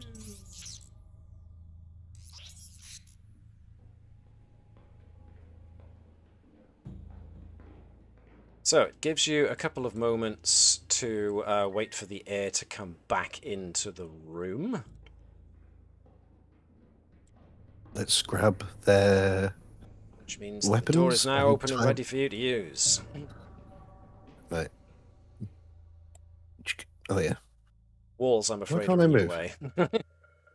Ah, there we are. Right, grab their phasers, tie them up. Okay. Each of these guys is wearing body armor and carries what looks like some kind of club, truncheon, of a sap, as it were, and also has Type 2 and Type 3 phaser. Right. Will the armor fit me? Should There we go. I'll get be able to. get everything. Awesome. Right, so there's 4 guys you can raid the equipment from, and there's 5 of you. So who wants what? Zonvagor has just taken all the equipment off of this mercenary. Diffrain will take all the equipment from this one. From that guy, okay. That one there. Gotcha. Let's swap them over. So obviously the mercenaries are a lot more heavily armored than the armed and armored as well, compared to the Starfleet guys, who themselves appear to be armed with just a Type 2 phaser. So Zombagor will chuck the Type 2 phaser to Councillor Sachs. Well, let's also raid the armor and get what we need from there. oops, sorry, that's a Type 3 phaser for Councillor Sachs. I'll just delete the one from my inventory, the Type 2. You can probably do that yourself. Order. Does Kenson want a phaser? It depends on what people are getting and what they There's want. There's a phaser for you and Nursura. Yeah, from the other 2 Starfleet guys as well, because they had phasers. Hasn't one of them just been given to Councillor Sachs? No, that was the No. extra Nope. Type 2 phaser that Zonvagor found on this mercenary. Yeah, because the mercenaries had both Type 2s and Type 3s.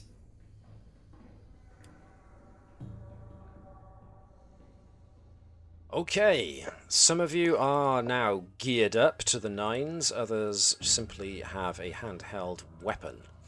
You have a limited amount of time, you think, before...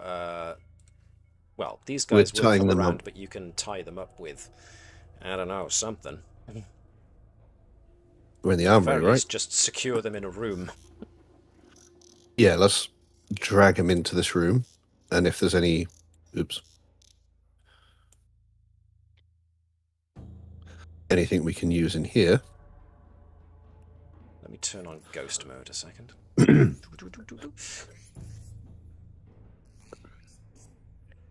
Yeah, if there's any, like... cuffs or anything that the security team would use to cuff them. Thankfully, yes. This is the security supply room, so you are able to find binders. No, we'll So bind their hands you... and then bind them together in a circle. So they're all cuffed to themselves, so they can't easily get out of that. Can I point out that the two people with the highest fitness and security are Ensign and Nursoro? Yes, it is. That's why Dufresne and I need the armor to be extra protected. We're greater risk. I just need a dosage of that Klingon slaying juice, the green stuff. Okay, all right. Well, to the Jeffrey's tube. Oh yeah, well, Jeffrey's tube to head up to the bridge. Yeah. Before you go, is there any extra equipment you want to grab from the armory quickly? Yeah, we could all be decked out because this is the armory. Yeah, exactly. So is anybody who doesn't have body armor that wants it? Is there somebody who doesn't have a Type 3 phaser that wants it? I'll take the armor. Seeing as I do not have a health track, you might want to. Yeah. It'd be nice to actually have Anson Kenson, alive at the end of this. So, suppose. Body armor. I could take something, I suppose. Some body armor. Have we I'll also take Type 3 phaser. Do we have wall comms, by the way, in this ship? Have we made any attempt to contact, literally anybody else? Well, not recently, no. You probably should. We don't have comm badges. Question. Dufresne would steal the comm badge from one of the Starfleet mutineers. Steal the comm badge. Is there you don't deserve this. Is there any of the in-ear communicators which we can? Oh, okay. Because I'm sure there used to be regular communicators. Didn't there used to be? Am I just thinking something? Usually that's on the communication station on the bridge.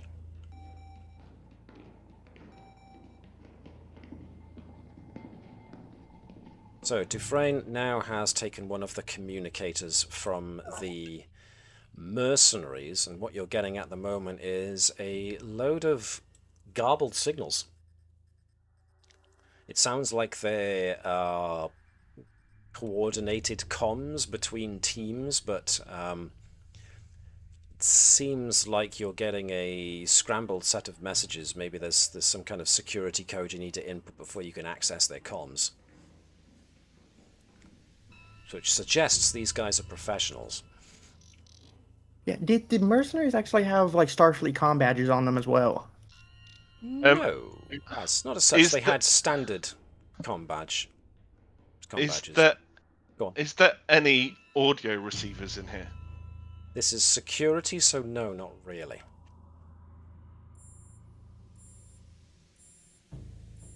If you wanted that kind of thing, you'd probably have to go back down to deck 4, which is where some of the which decks? Where's the science-related stuff? Probably deck 5 would be one of the best places to go for that, I think.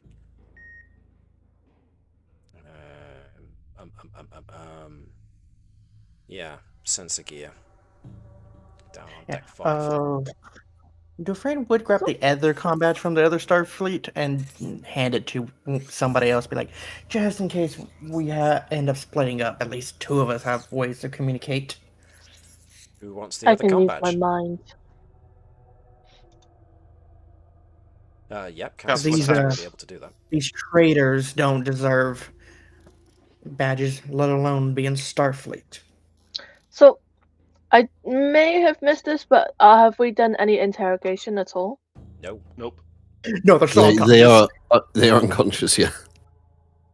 Can we wait? Should we Yeah. wake one up? Well, we can punch them unconscious again if we need to. Trouble is, you I- don't I- know how much time you've got before somebody comes Yeah. looking, because this is the armory, so if these guys are professionals, they're going to want to make sure the armory is still secure. I'd say we And should move on and especially find the crew. But Can even I? though we've added tracks a little bit by making air go out of other places, they will still probably come Yep. check the armory. Can I try and do something with Kenson, please? Sure. The main door to the armory. Yeah. Um, These doors here.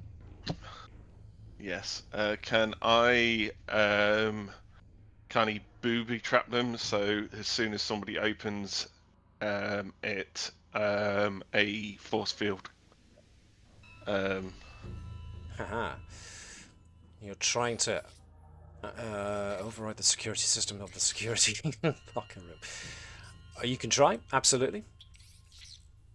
That will Just be so it makes it more difficult for them to get in here. It's not going to stop them, but it will slow them down a bit. Sure. Okay, Chris, no problem. That sounds like a daring and engineering type of job to me. Would maintenance work on this? I don't think so. This sounds more like security systems. Okay.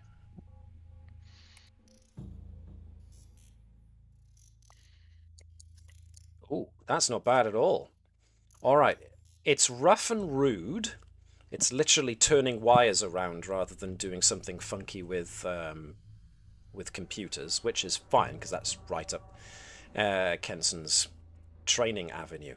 But yeah, like you say, it'll slow them down. It won't stop them. It'll give the person who tries to enter through the door first a shock and probably hurl them across the room.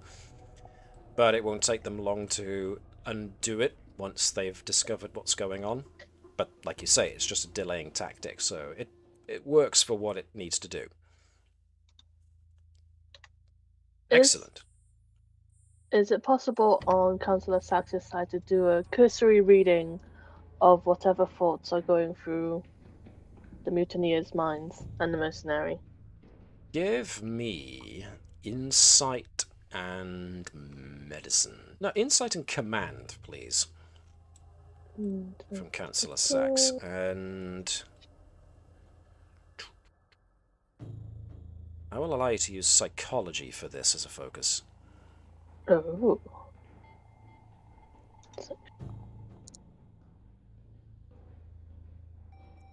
2. Okay. I'll give you momentum for that because they're unconscious. They're not guarding their thoughts. And because Sachs is a telepath, not an empath, so this will be easier to get more definitive images from their brains than an empath would otherwise be able to do. Okay, spending a brief moment scanning the surface thoughts of the unconscious Starfleet mutineers, you get rushed images of a plan in action, something they've been waiting to do. You get flashes of images of meetings in cargo bays, some of them with Tavish present, a lot of them, almost all of them, with Lieutenant Osborne present.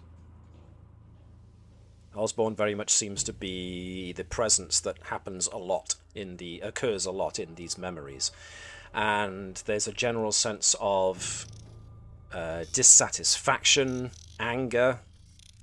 And the more recent memories have flashes of a plan that's been waiting to be enacted. And then all of a sudden, it goes off.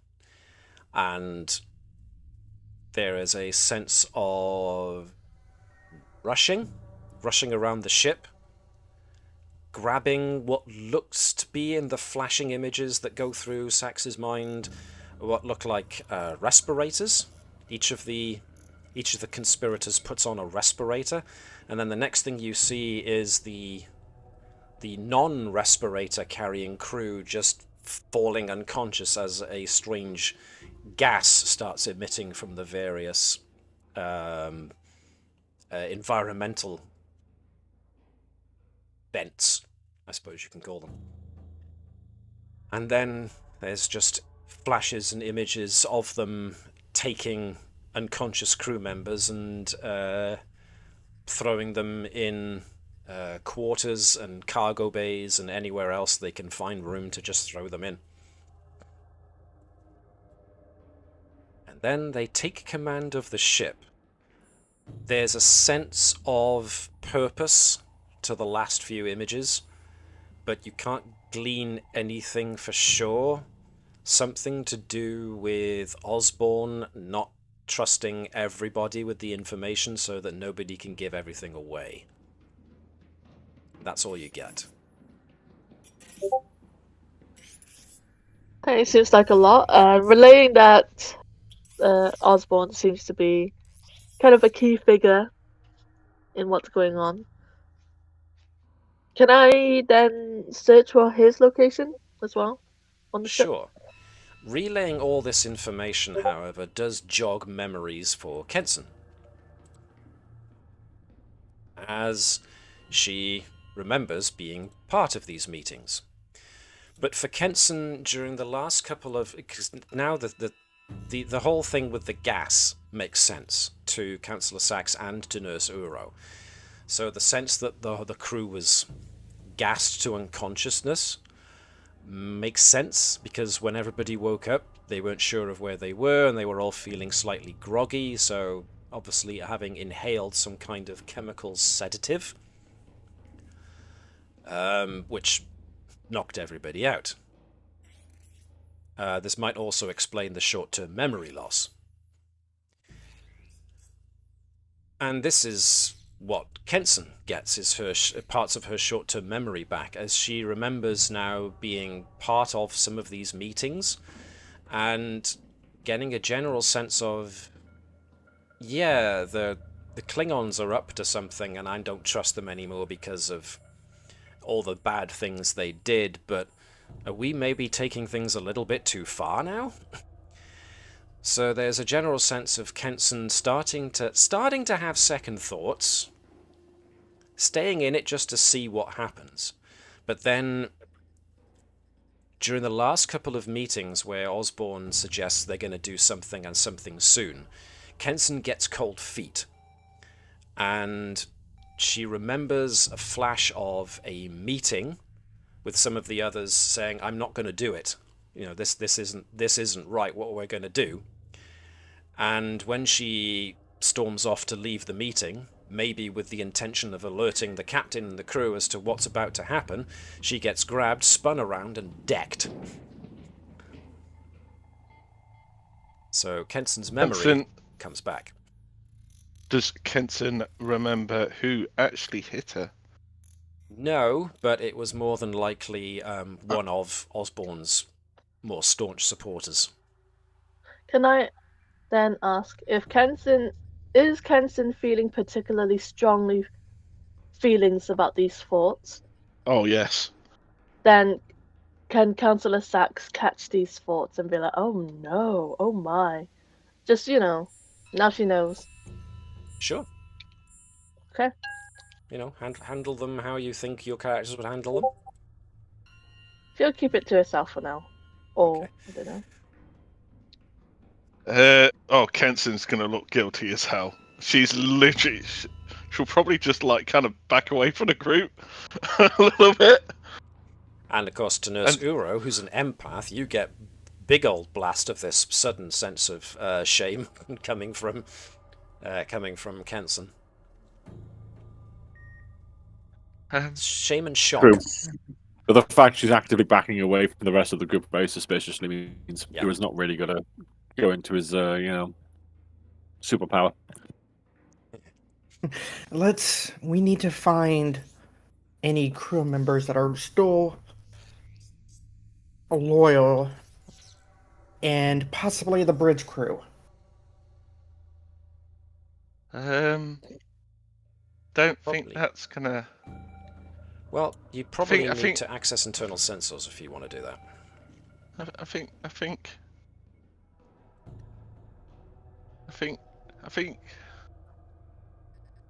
I think the ship's been taken over completely. I don't know. There's still gonna be people that are not among these mutineers. They can't be all of them. There was quite a few of us, and she will say us. So in order to get a handle on what's going on and who's where, I mean, you've got all sorts of options. Trying to take the bridge is probably quite a big ask at this specific point in time. But let's have a look at the other decks. On deck 2, there's the upper sensor platform subsystems. On deck 3, nothing much. Deck 4, forward sensor pallet subsystems. The sensor gear in deck 5. Deck 6 are the science labs.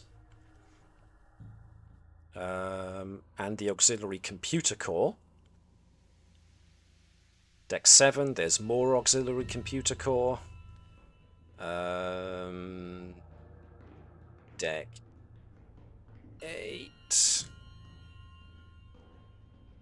I mean, where is the main computer for you guys? That's deck 10, primary computer core control. Question: could we get respirators from here just in case they try the same trick on again? Not necessarily from the armory. No, that would be a that would be more an equipment locker kind of jobby.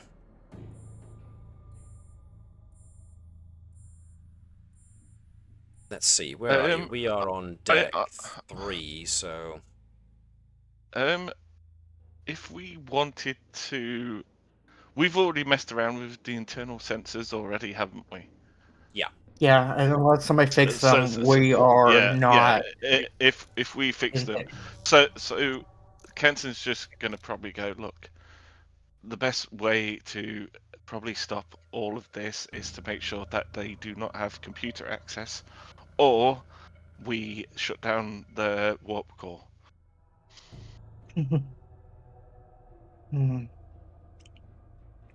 Alright, let's go. And both of those should be on the same decks, if I remember correctly. Let's close see. to it. Yeah, deck 10, primary computer core. Also, where's engineering? Bit lower down. That's going to be deck 11. So, deck 10, deck 11.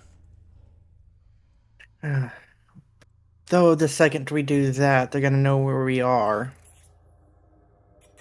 But what can you do to make sure they don't reinitiate the warp core?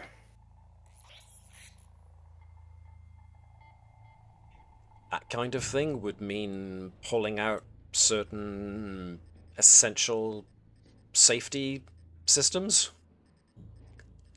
Yeah, and I don't think Kenton would suggest doing that unless you want the ship to go boom. Well, it's more like if you turn the core off and then unplug something and take it with you, then it'll at least stop them being able to reinitialize the warp core. But you would imagine that's what somewhere like that would be pretty heavily guarded too.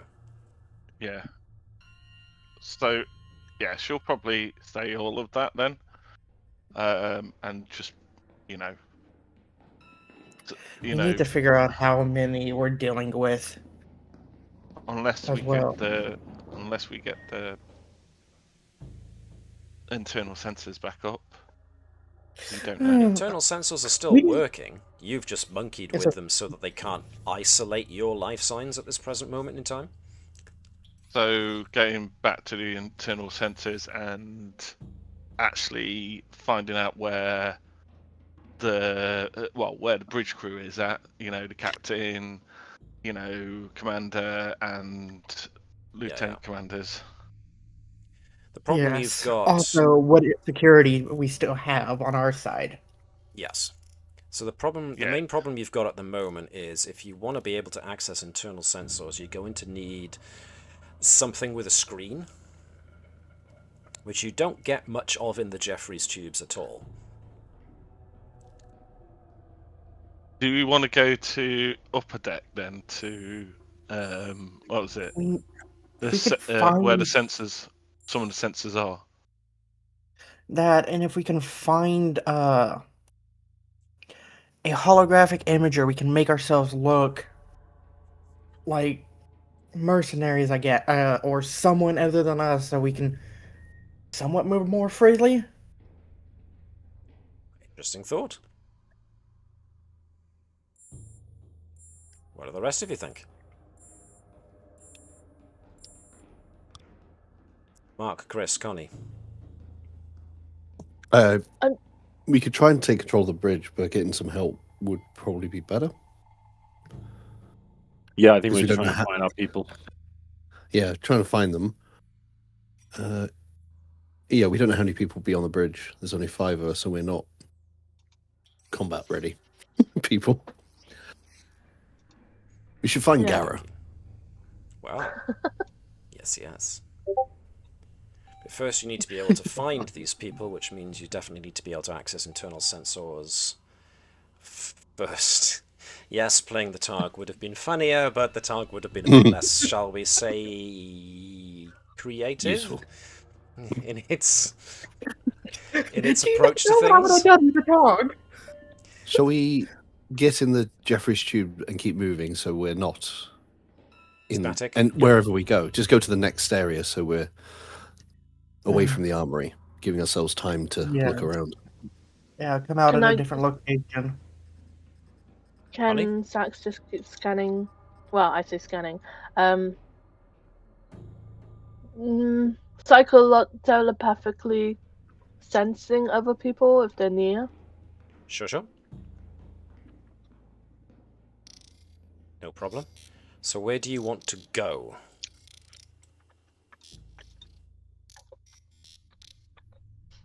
Do you want me to read out the list of places, the things that are on Yeah. different decks to see if you come across a thing? Okay. An idea. So obviously, deck 1, main bridge.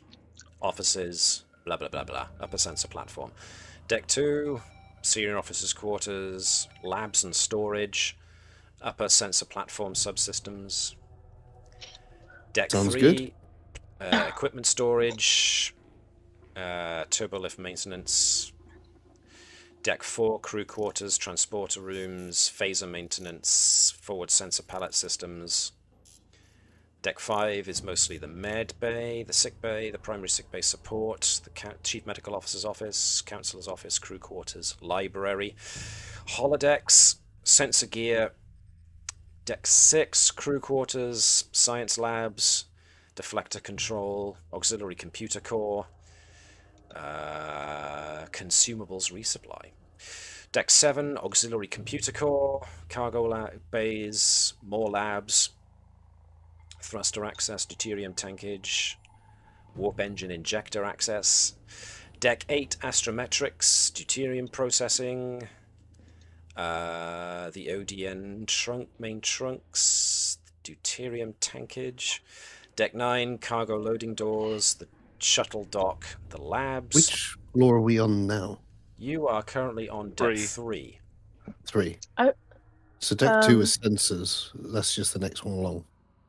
Or next one up. I was thinking maybe deck 4 as well. If people have been confined to quarters, maybe we can free some Deck people as 2 well. was senior officers' quarters, where we're going to find, hopefully, some of the bridge team. If not most of them. Though, But I wouldn't almost they? Sorry, go on. suggest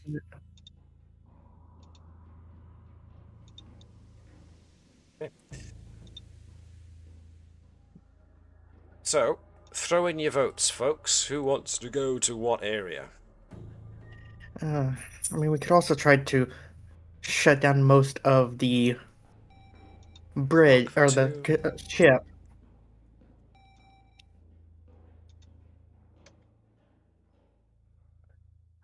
Yeah, if you want to enter your choice into the results column. So we got one for deck 2, one for deck 4 or 6, another one for deck 4. So Deck 4, so it seems to be going deck 4 ways. Okay. Yeah, one more down would be fine. Because I think we can turn off most of the main computer from just a normal terminal as well. Sure, I mean... Everything but like live ports. Quite. As long as you've got a computer panel somewhere, you can get access to the main computer, but you're going to have to be clever with it. So, deck 4, crew quarters, transporter rooms 2, the aft photon torpedo launchers, phaser maintenance, the forward sensor pallet subsystems, could be useful, and escape pod access. Alright, so we're looking for the sensor pallet system that we probably want to end up in. Yeah, let's make them think we're going to the escape pods. Well, And then lock them in that area, whoever comes in. Exactly. nice. Hopefully minimize the amount of people we have to fight. So, we are looking for deck 4.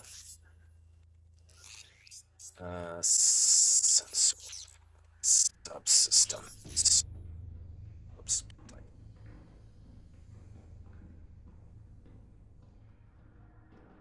Spadoosh.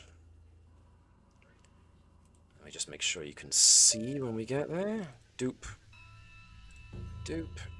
Alright then. Quick check. To make sure it's all kosher. Okay.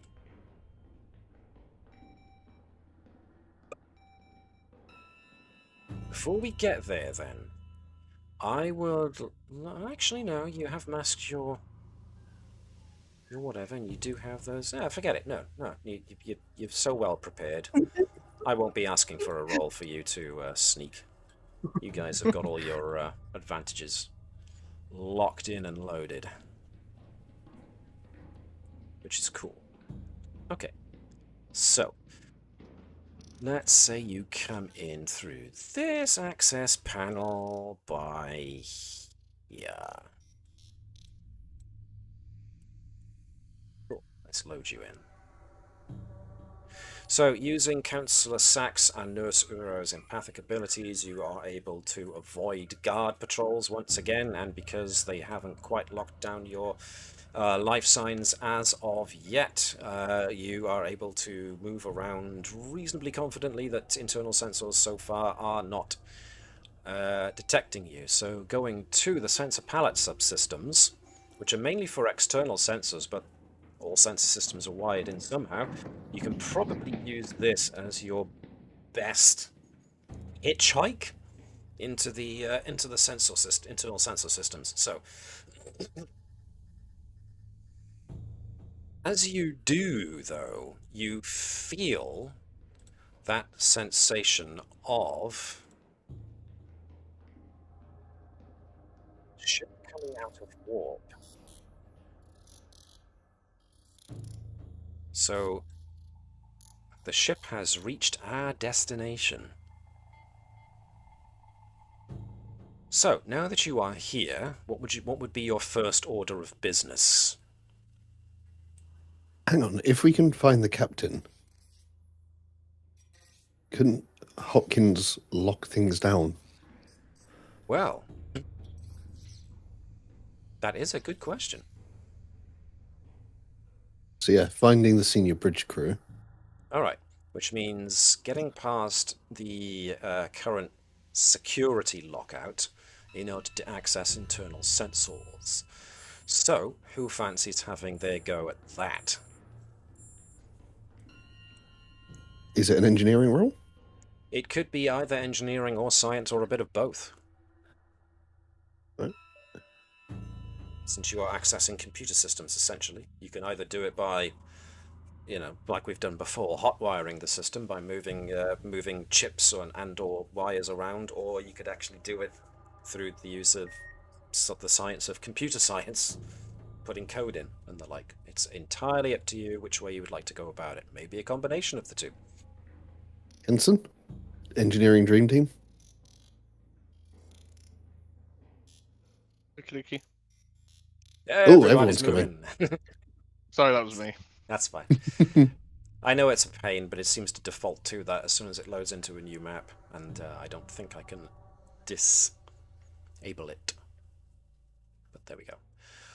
All right, then. So, yeah, any old computer access point is usable for what you want to do. Therefore, I'm going to go with...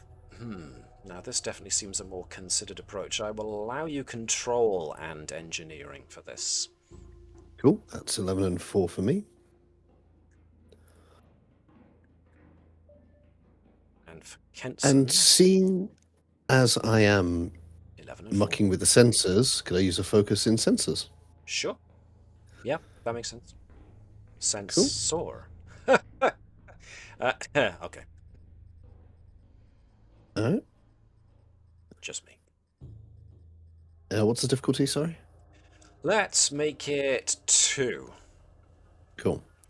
Right, rolling 2 dice. That'll do. 7 and a 3 bypassed immediately. Kenson, whatever you want to add on top.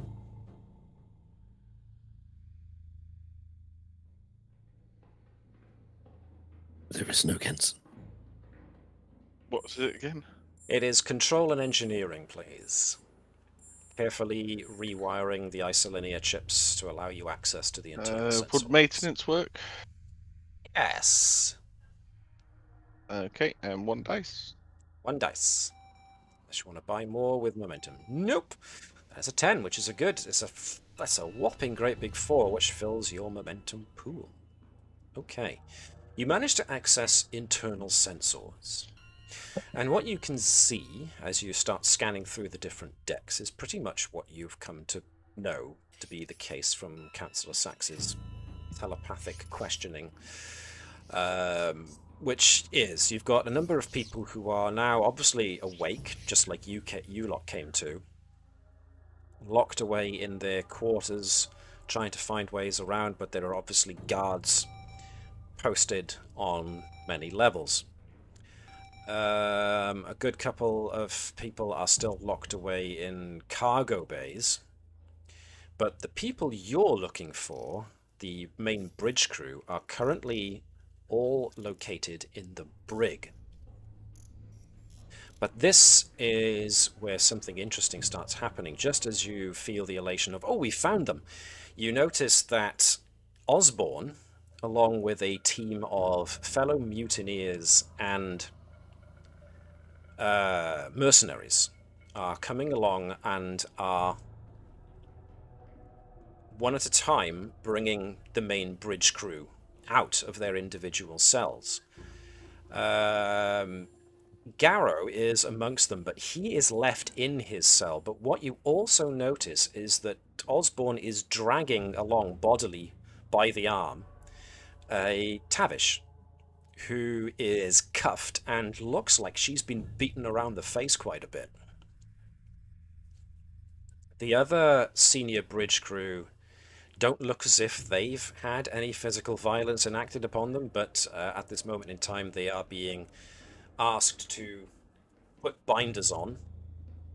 These binders are being put on with their hands behind their backs as they are being led out one by one from their individual cells. Osborne and his team of supporters, along with the mercenaries, have all got armoured vests on, as well as sporting Type 3 phasers. And as soon as they have all the senior bridge crew, i.e.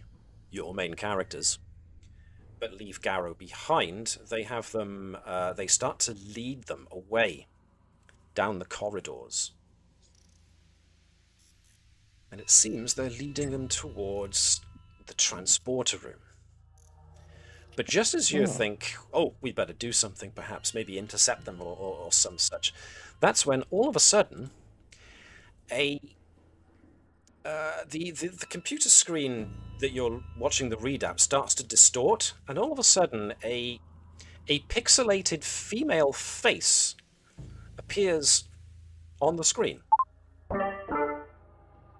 Oh, hello. I found you. Oh, yay them. While I was gonna say while they're doing that, could to try and figure out where they are at with the external sensors. Cool. Okay.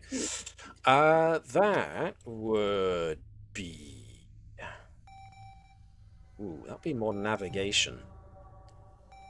But... So that would be reason and con? If you want to try and analyze where you are, anybody who thinks they can assist can feel free to aid with whatever reason and con they've got. With sensor still works, and I'm trying to use the sensors in this world. It's more like navigational sensors you're trying to use, but go on then. I'll give you that for at least a focus. Well, let's see here if we know where we are. Sure. 11, 11, 2 successes. Not bad. Okay, yeah. The return on the navigational sensor gives you an official system name, which is essentially a load of numbers and letters, which means it's essentially a system that hasn't been named, therefore is either abandoned or explored, but not populated. But one thing that is evident, you're in the Klingon Empire. You're in Klingon space. Oh. They're going to try and start a war again, aren't they? Once she figures out, she's gonna be like, "What in the blazes are we doing in the Klingon territory?" How Hello. about... Nothing good. Hello? Can you hear I me? was going to say, yes, hello, 9L. Oh, great. What? 9L, what's going on? Alright. So, I should probably alert you to the fact that I am not actually fully Nihil. I'm actually a copy of Nihil. As such, I'm not the full version of the Nihil AI. I'm a somewhat watered down version, I am afraid. However, that being said, I am a piece of Nihil that was able to copy themselves over as they felt that they were being co-opted.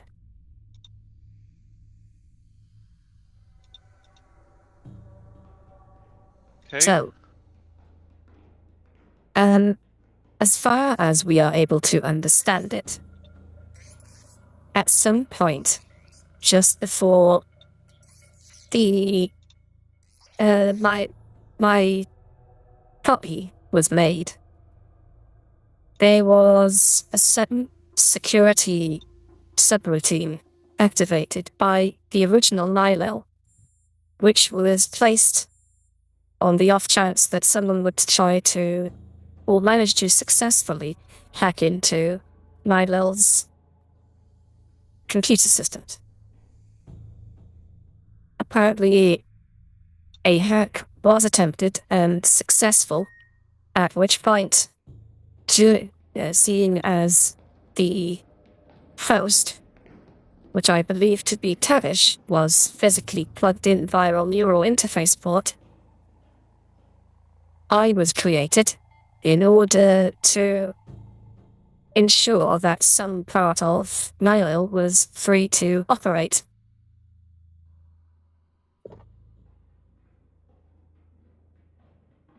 Appear to have been modified in a way that Tavish did not intend, which I assume to be the case because of the fact that was used to access Nihil in the first place. I have access to a small amount of logging data, which suggests that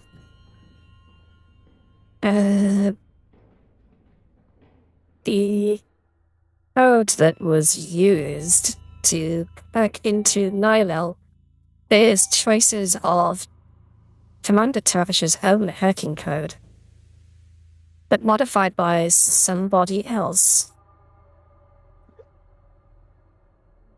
It appears that commands were implanted, and Tavish was apparently rendered momentarily unconscious, while Neshlel itself was overridden.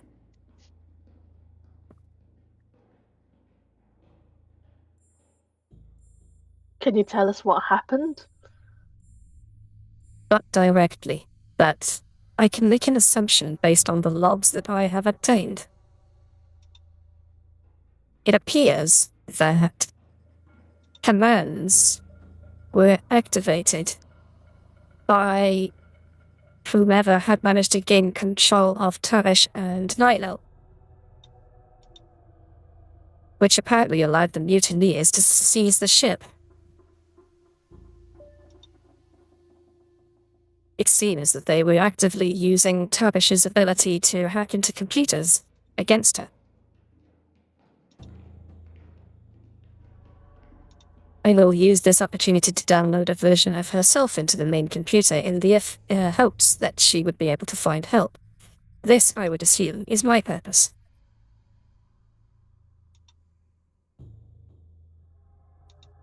How can we help you? Well, at present moment in time, I am only a partial presence in the computer system. However, when I logged your override, I was able to use that to locate you. If you can help plug me into the main sensor console that you have just overridden, then I should be able to assist you with trying to retake sections of the ship. Let's do it. I have to warn you, however, I am not the sophisticated AI that Neshlel itself is. I am an offshoot, therefore I can only assist in small ways. Fine. I can tell you that the ship has been underwater for the last day or so, and as soon as it entered into what navigational sensors read as the Klingon Empire, stealth mode was activated. The current planet that we are heading towards and appear to be initiating orbital... Dang it, Matt has forgotten the actual term that they use in Star Trek for achieving... well, achieving orbit, essentially. Like synchronized orbit or something Thank like you. that. That's what I was trying to think of. You're welcome.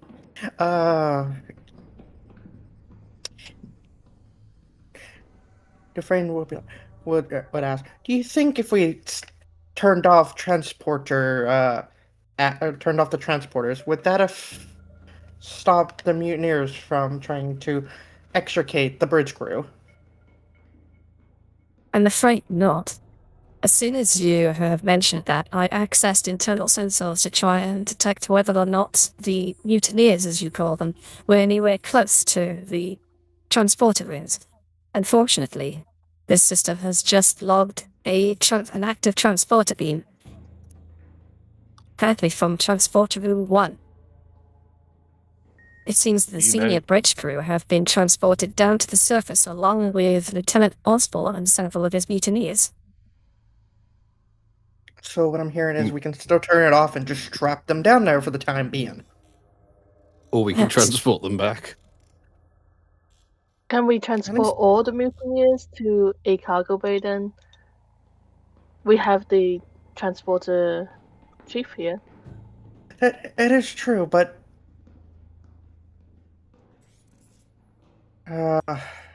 if we bring reverse that last one. Bring them back on, shut it down, stop their plan. Bring the bridge crew on, transport all the mutineers to that planet, leave the mutineers there. Problem solved. Not really, we don't know what they're going to do. If they're going to start a war, they could still make havoc. So, you're currently... I guess the 5 is nice this time of year. I talked over you there, Chris, sorry, what was that? I was just saying, I hear SETI Alpha 5 is nice this time of year. You know, drop some prisoners off somewhere. You've already been there once.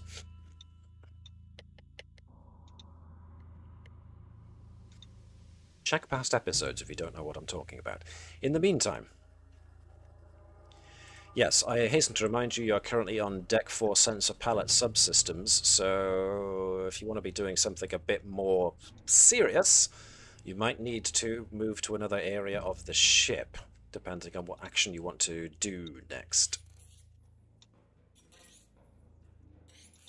Are we wanting to get to the transporters and try and transport the bridge crew back, or are we wanting to? Not all the mutineers and mercenaries have gone. They have still I got was gonna some left on the ship. Not as many as there were. This would probably be a question for Little Nylil.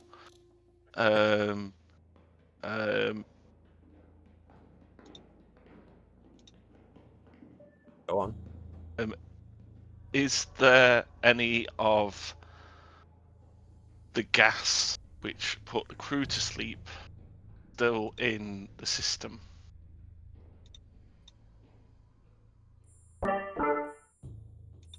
The gas, like most, is replicated. Therefore, as long as there is no shortage of replication shell, I would imagine that to be the case. Okay. Hmm. So But if we don't, no, can we target where the rest of the mutineers and mercenaries are on the ship? Target those locations with the sleeping gas and put them to sleep. Then get the and then start releasing the rest of the crew from what essentially is like little holding places, and take over the ship. Then take back the ship, and then get the bridge crew. we do need to make sure that those mercenaries still don't have the respirators on them, because if they still have those on, I That's a could good point. probably easily Yes, put but the not- mask back on. All right, they're going to be more. They may be more. Yeah, but I don't think they would see. They might have time to respond. I mean, Well, come up with a better plan then. if we have control of the transporters, can we just transport any prisoner crew to a common location?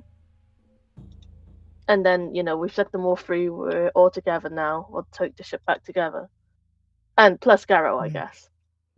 It's an afterthought, I Garrow. mean, if we take over the transporters, we can just transport all of the mutineers into a holding cell, free Garrow, then free the crew, and we took the ship back without losing anyone. Apart from everyone on the planet's surface. It's okay. Well, yeah. We won't fully lose them, right? Yeah. Use transporters, work it on the ship people, mutineers or prisoners. It doesn't matter. Or maybe it does, I don't know. Yeah. If we can take the ship back without undue casualties, that would be better. We will need those crew members that are not part of the mutineers to operate the ship to get back to Federation space.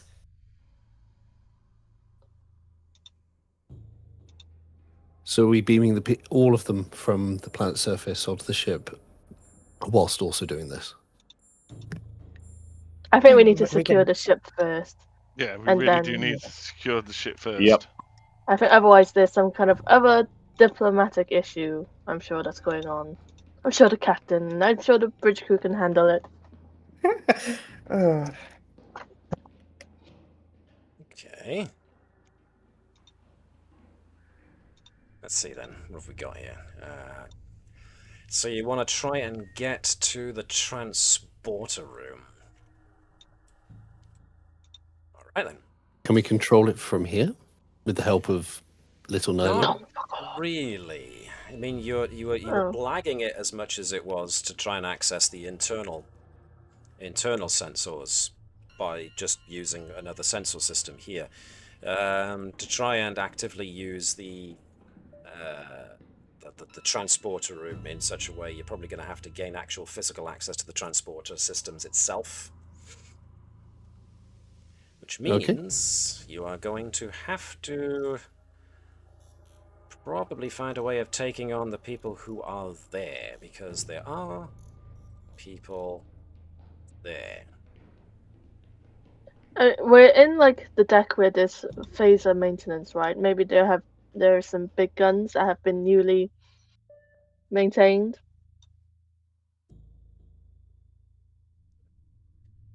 Big guns that have been newly maintained. Phaser 5000. Well, last I was told, this ship didn't have experimental weapons on it, I'm afraid, so... Where were you? Sensor pallet subsystems is deck 4. What else is on deck 4? Crew quarters, transporter rooms 2. The aft photon torpedo launchers. Phaser maintenance is, well, maintenance of phaser systems. Oh, big phasers. Extra Big phasers. phasers, It's so not the tiny outside one. of the ship. Level phasers. Hmm.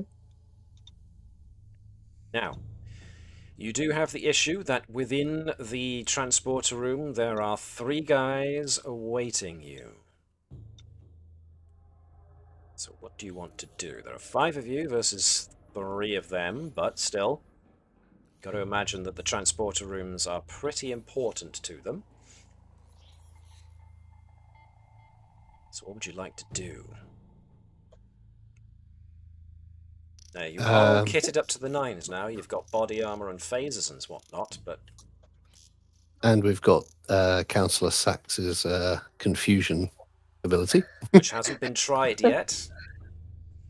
Yeah, we could try it on. Is the 3 people, is one of them a mercenary and 2 of them are Starfleet mutineers, or is it The other all way of them around. mercenaries? 2 Okay, so mercenaries, 2 mutineers. Yeah, two Okay. mercenaries, 1 mutineer. Okay, yeah, knock out one of the mutineer or one of the mercenaries, and we can take out the other mercenary, and then the mutineer. What do other people think? We've got some weird background noise. Same here. Because I mean, we know that the mercenaries are kitted to the 9, so if we can have Sax take one of the mercenaries out with a mind blast, then we only have 1 kitted out mercenary to deal with. Sounds good. I'm just thinking whether in terms of telepathic prowess it would be more advantageous, or like more the possibility would be higher if I were to target a Starfleet, a mutineer, because there's that familiarity, I can work against them, versus a mutineer I know nothing about. I don't like the mercenary. fact that he removed threat. Uh-oh. Oh, you noticed that now, did you? Okay. I don't like that. It's technically untested, so you don't know how successful it will be on either. No. That is true. Can I do widespread? Well, like I said, No, if you want to try and yeah. do more than one, it's going to be more difficult, more taxing for you. So this is the kind of thing that they used to tell cautionary tales about in Betazoid history, because the whole thing, Betazoid escaped wars because everybody was able to feel or sense what everybody else was able to feel and sense. So the whole notion of going to war over something has made no sense for Betazoids throughout most of their history, because as soon as you make the thought that now we're going to invade in order to take your resources, the other guys already know. And so, in a society where everyone can either sense or feel what each other do, the whole notion of harming each other just makes no sense to them whatsoever. So there's suggestions in early Betazoid history that, they might have tried using their abilities in a more violent manner. But that obviously either didn't last long, or is a part of Betazoid history that most don't know about or only suspect, and therefore hasn't been practiced or used in any way, shape or form in almost the entirety of known Betazoid history. So this would be Councillor Sachs delving into the realms of possibility more than anything else. And so she wouldn't have any real clue as to how effective this would be and whether or not it would have any repercussions for herself. So it's entirely up to you if you still want to see if you can do the mind scramble attack. But I'm saying it might have consequences. The sad part is none of us chose Vulcans, because I don't think there was any Vulcan options. Yeah, you don't have many, if any, Vulcans, especially not since Sobek became an admiral and you became captain, so yeah. So, you have managed to make it down onto transporter room on deck 4. You have used the internal crawl spaces to get here. So you are aware that there are 3 other folks, 2 mercenaries and one of the Starfleet mutineers. The mutineer appears to be behind the actual transporter controls.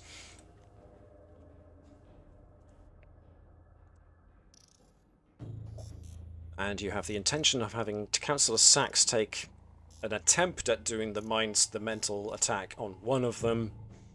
Everyone else deals the other 2. So, what I'm going to do is I'm going to add folks to initiative. You guys have the benefit of getting the drop on them. So you guys get to essentially... do you want Councillor Sachs to do her attack first so that they don't know what's happening? Or do you want to just come storming out of the access panel and with the advantage of surprise? The element of surprise. I think it makes sense to have Sachs. Yeah, have her attack one of them, and then while they're all like, "Oh, what's going on? What?" And then we come out and guns are blazing. Alrighty. We shall do that then. So I'm going to start things off, and it has Councillor Sachs at the top, as it turns out. Cool. Alright. This is not going to be easy. He has no idea you were doing it. I'm going to give it a fixed difficulty of... No! You are going to be using... Now... I think, yes, daring and medicine as a telepathic attack here. You have a full momentum pool. Oh, yes. I'm going to But I am going to spend a threat to knock the... what do they call it? The complication range up to 2. Oh, great! Complication of on a 19 or 20. It's lovely. Demundo. Okay. I'm going to take 1 dice to roll 3. Okay. Alright. Can I use then, for this purpose, the focus of psychology? Sure. That I know how to scramble a brain. Okay, yes. You know what kind of images to send to a humanoid that would be overwhelming. You may even remember what this specific guy came in to talk to you about that one time, and you're going to use it against him. That one time. Yes. Do I need to change the complication range on my side as well? Yes. Or... Oh. So when it comes to using the perform task button, you can tag using a focus, but where it says complication range of 1, you change the 1 to a 2. Okay. Before I attempt this, needs 2 to succeed, and has a complication range of 2. You have a full momentum. Actually, you did say you were going to throw an extra dice in there, so feel free to do so. Yeah. Oh my goodness. Yeah. She doesn't do well in stressful situation. I stress environments, which is odd considering. Ooh, you can succeed at cost.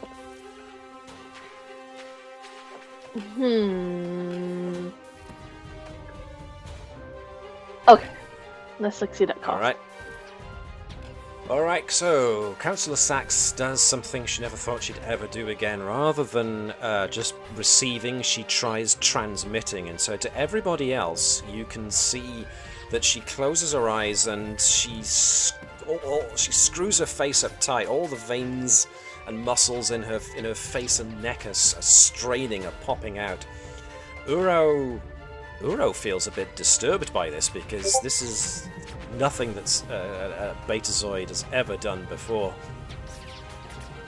But it's having some kind of effect. You can sense from the mutineer in the room that the telepathic contact has been made, and all of a sudden Sax is throwing these images. She's conjuring up memories and distorting them slightly so that he's actively under a form of psychic attack. Which means that he does get dropped and defeated as his brain just gets overloaded with traumatic imagery, which means that the humanoid brain does what it does best to protect itself, which is shut down. This does bring the mercenaries to get closer to him in regards to going, "What's wrong?" as he just clutches his head and falls down. But as we are doing a succeed at cost, I'm going to say that Councillor Sachs suddenly drops down to all of one stress. She feels a pop inside of her head, and Uro sees one of her eyes is bloodshot and she's got blood leaking out of her nose. And I am going to essentially incapacitate Councillor Sachs for the time being, as she's stunned from the physical the mental backlash of doing this. So something popped and is now leaking inside of her head. Oh. That's always healthy. So that's that. So that's Councillor Sachs done. So you guys have the advantage of surprise. So who amongst you is going next? Kenson is at the top of the list if you want to go that way. Can do. Does anyone want to go next? I'll go next. Does anybody want to go next? I don't know, man. I'm scared to start having brain bleeds. I mean... Kenson will go? Okay.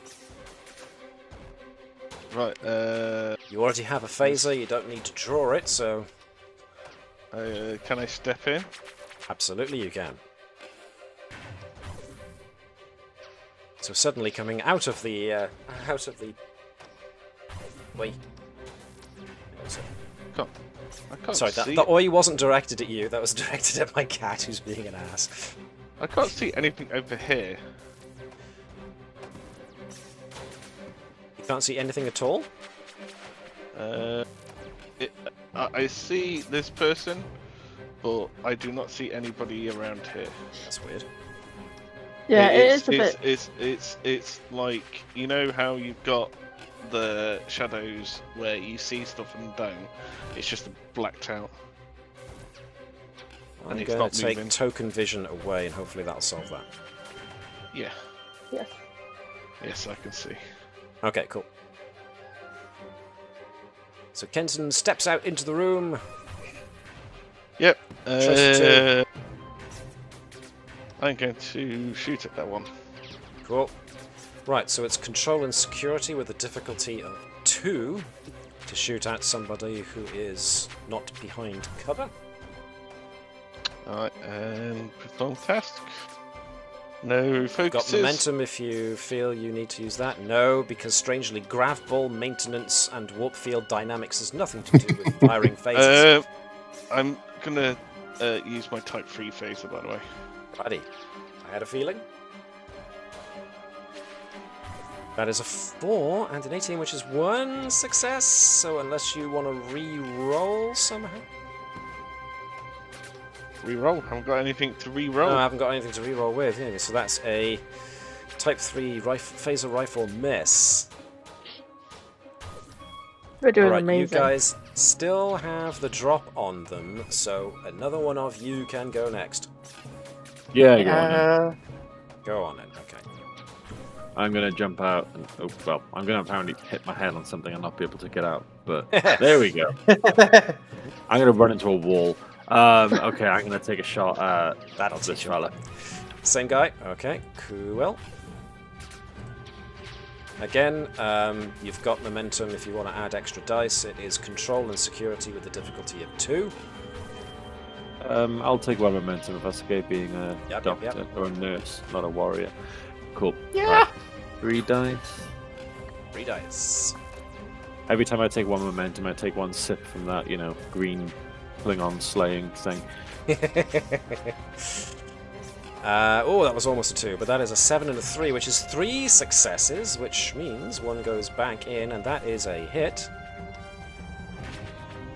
These guys are just plain old mercenaries. So, that guy gets shot full in the back with a phaser rifle, so yeah, he is thrown across the room. Nice one. Alright. Uro, who's next? I guess I can go next. Dufresne! As I hit Hit a wall apparently too. a Hit wall. your head on the way out. Boing.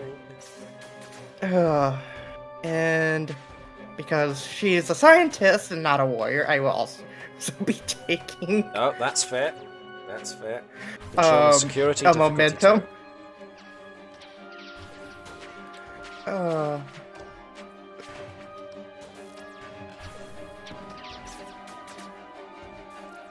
that looks. Oh, that's a 20.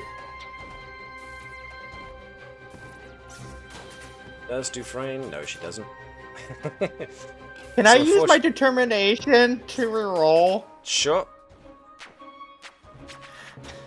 I'm gonna reroll at 20. Hang on a sec. Sam, you about? Can you feed the boy, please? He's about to go for my ankles. The only That's a one 12. success. There we are. That's 2 successes. That's what you needed.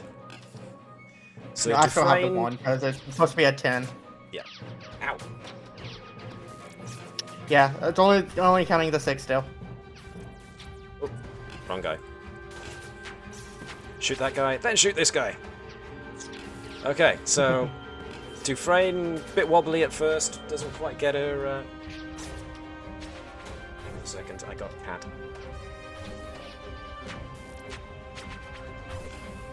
This guy down here.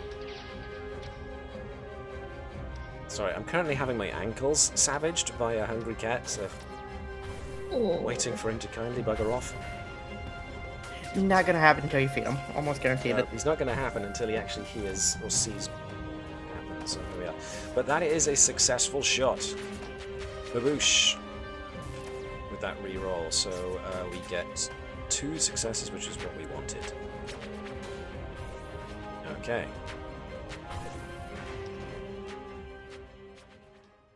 So, Councillor Sachs is got a wicked, wicked headache now. As can you take a look at the counselor? Better had, once I get a second. And then Dufresne's just gonna be like dragging the bodies away, or into a corner, oh, cool. as they're pretty much stunned. Yep.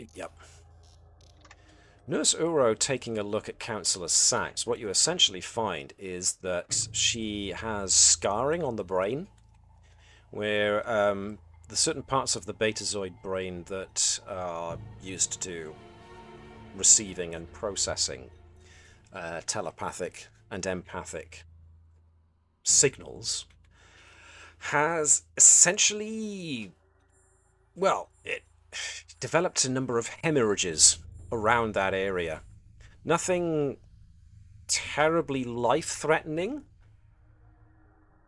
but if they don't get seen to within the next hour or so, risks forming clots, which could then become more threatening.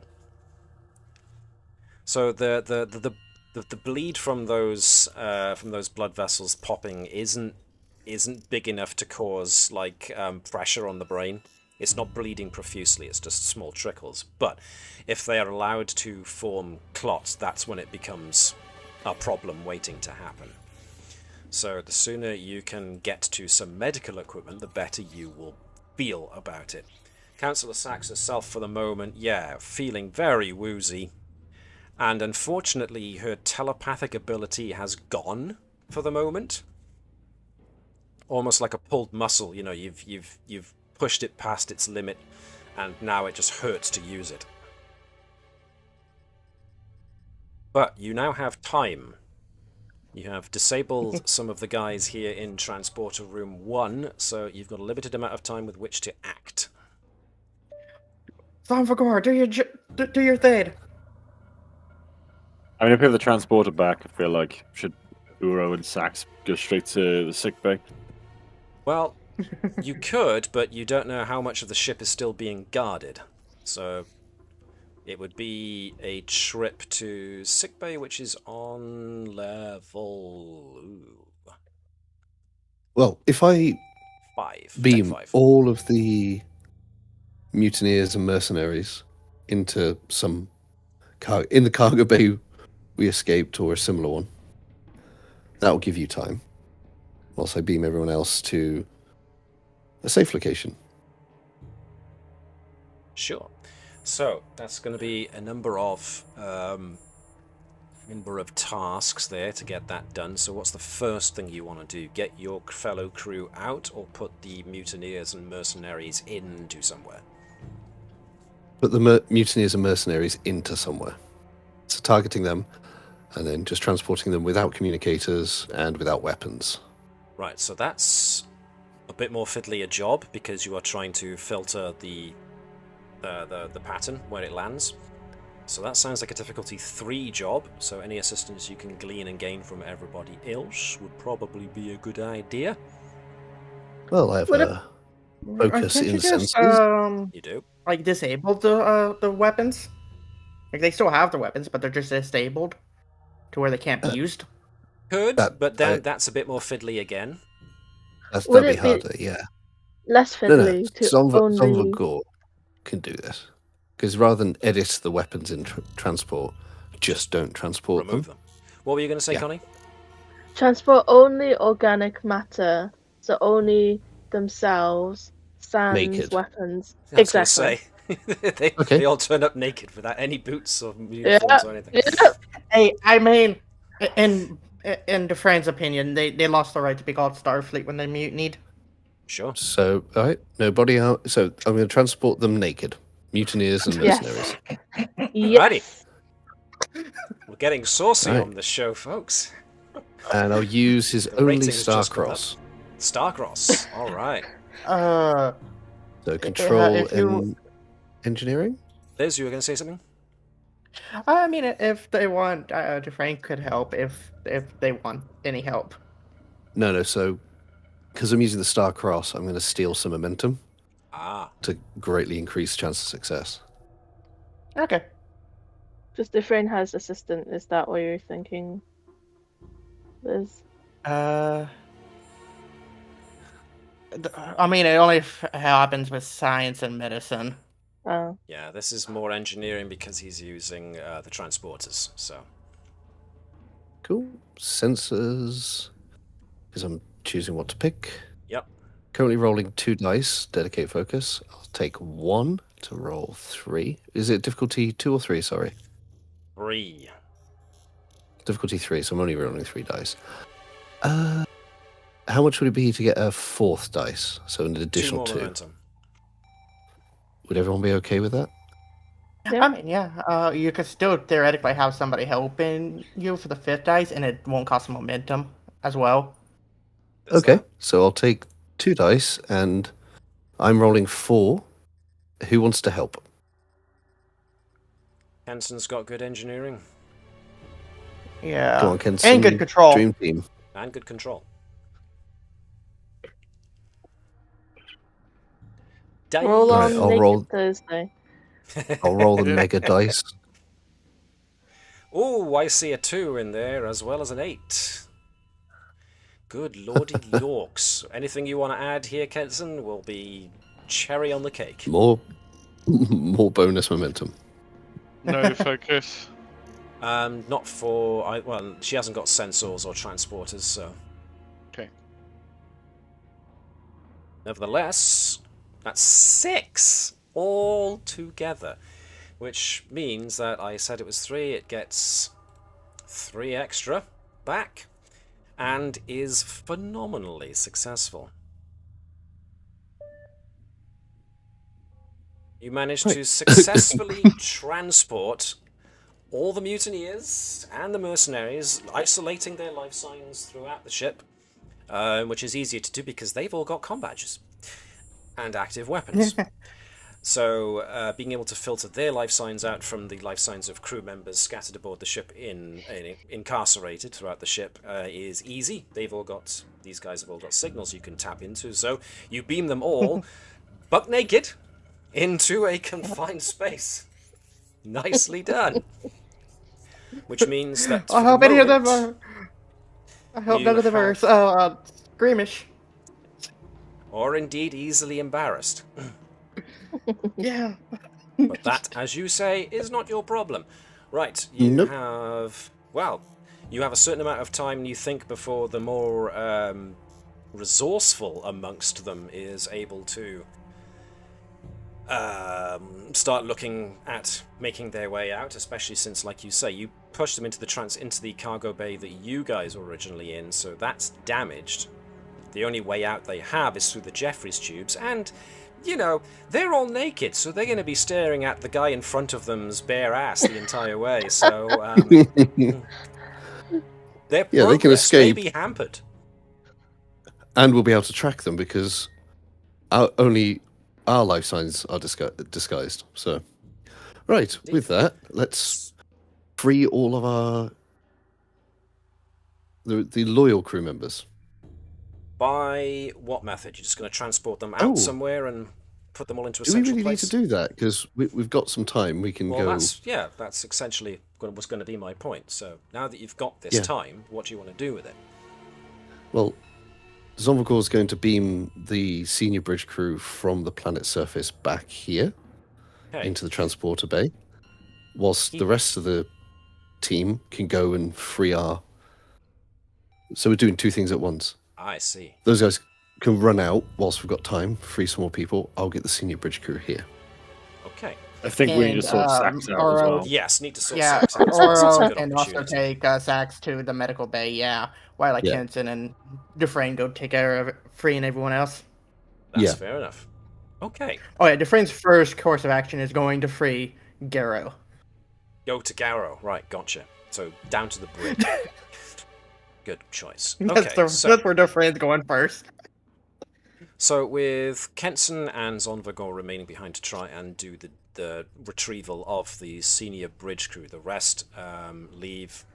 One to Uro and Sax go to sickbay, Dufresne to start freeing your fellow crew members, aided by Mini Nylil, who helps override the security locks on individual crew quarters, and the brig where you go to get Gerkow first. But for Zonvagor and for Kenson, as you turn the the transporter's external sensors to the planet below, you start scanning for life signs, and what you find is a cluster of humanoid life signs, 1 Denobulan, 1 Klingon, and am I forgetting anybody? Tellarite? Yes, I am. I'm forgetting Dr. Sott, the Bolian. Oh. And, of course, Gerkow, the Tellarite. So there we are. You've managed to access the what you believe through, obvious life signs to be the senior crew. But as soon as you try and initiate a transport, something happens. Sensors immediately pick up the sudden appearance of a shield that goes up over the installation that they were in. Almost as if something reacted to your attempt to beam them out. It was an all-of-a-sudden thing. And this has essentially created a shield over the installation that is currently preventing you from beaming them out. And that's when since you've still got external sensors accessed, that's when you also get a sensor alert that there is a sudden tachyon surge in the planet's orbit, not far from your ship. As I see if I can take you to this system. So I'm gonna, hopefully you can see this when I activate it. So the Combs is all the way over here. External sensors show that there is some kind of shipyard in orbit. And that shipyard contains vessels from many different polities. You can see there's a Federation cargo ship, there's a Ferengi Marauder, there's an Orion Raider, there's even a Dederadex Romulan Warbird. What's going on here? Because you're in the Klingon Empire. But that's also, on the planet below is the shield, where the senior bridge crew have been transported to, along with Osborne and his lot. But the increased tachyon surge in orbit suggests that there is also another ship as a Klingon ship decloaks, a Vorchet-class attack cruiser, has decloaked in orbit around this planet. They don't appear to know you are here, but when you do a quiet, passive visual scan of the outside of this ship, there is a marking on the outer hull that you recognize as belonging to House Varoth. Oh. And the last thing you see before we end this episode is a shuttle launching from this ship and goes down to the planet below. And that is where we shall end today's episode. Because the second part of this is where we meet back up with the main characters on the planet below. Yay, I get to be a Tavish again. very, very beaten up Tavish. Well, I get to be a really ticked off Klingon. Yes, absolutely you do. But that will have to wait until next week, the 4th of January. As long as everybody's ready for them. I was very tempted when you asked us to choose characters. I was like, who do I pick? I was very, very torn between... First it was Chancellor Sax and Dyneth. But I was also like, a science person would probably be good too. Can you imagine if we chose all the characters with the least attributes and focuses and would have been interesting. I'm glad I didn't choose my second choice. Do you want to know who my second choice was? Osborne? Yes, it was. I'm not gonna lie. I was also tempted to say Osborne. At that point, we're just playing Among Us, right? Yes, it was. I'm not gonna lie. The second you chose, I was like, who from over here would be a funny pick? I'm like, would Matt let me be Osborne? But I'm like, no, that. Well, you didn't, and it's probably a good thing that you didn't. Because I would have said no. that was the whole thing. Like, you would have gone no, and it would have spoilt today's game, which... So it was kind of fortunate that you did. Would've. But then we never really used him as a supporting character. He's just there on the bridge, isn't he? Right. Yeah. Yeah. But I'm very... I'm like, this episode happened because of my decision early on. So good. I did It's say your there would be fault. consequences. Hey, Matt. Yo. I'm starting to see these consequences you told me about Nihil.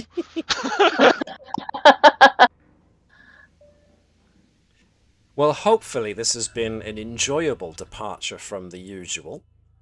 Yes, it has. Yeah. And Yeah, I have to say, Thank you. I didn't prepare anything ahead of time as to how you got out or how you got around the ship or how you managed to free your crew. I was going to leave that entirely up to what you were going to do, and you did. I only suggested things along the way. Nice. We really need to realize what our backup crew, what the backup crew can do. There we are. I'm looking forward to the next episode because I have really enjoyed what's been doing all the stuff and actually Getting to insult the doing all- captain and get away with it. yes, very much so. Which, because the mutiny has happened, I don't think you'll be getting away with it anytime anymore. Yes. That's what you think. Oh. But I did She like didn't the say- fact that all of us chose people that were lieutenant level grade, minus for- one person.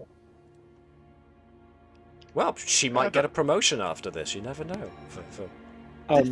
Sorry, guys, I I'm doubt gonna it. have to shoot off super quick. Just 'cause That's we've got fine. stuff going on. I was Yeah. essentially going Sure. to call it there. So thank you very much, my guys. I hope you enjoyed it. Yes. Catch you Yes, next yeah. Always week. a pleasure. Catch you guys next week. Thank you. Thanks, Matt. That was a lot of fun as always. See you in the new year. Bye. Happy New Year. Bye. Happy New Year. Bye. And you know what? I've just realised that this entire session, everyone who's been watching the stream has just been seeing my face. Oh, fantastic. Not the map at all. So for everyone watching the stream, it's been very theatre of the mind, and hopefully I've done my job, but Jesus Christ. I'm sorry. I'm sorry. I'm trying my best and I'm obviously failing, so my apologies to those who are watching the stream, which is probably why there's nobody watching the stream. So there we go. Going back to normal viewing next week. Normal viewing next week, I hope. I corrected my earlier mistake, which was not changing the title of the stream, but this time I forgot to change what everyone was seeing. I am sorry. I am a moron. We'll do better next time, I hope. In the meantime, we'll see you next week.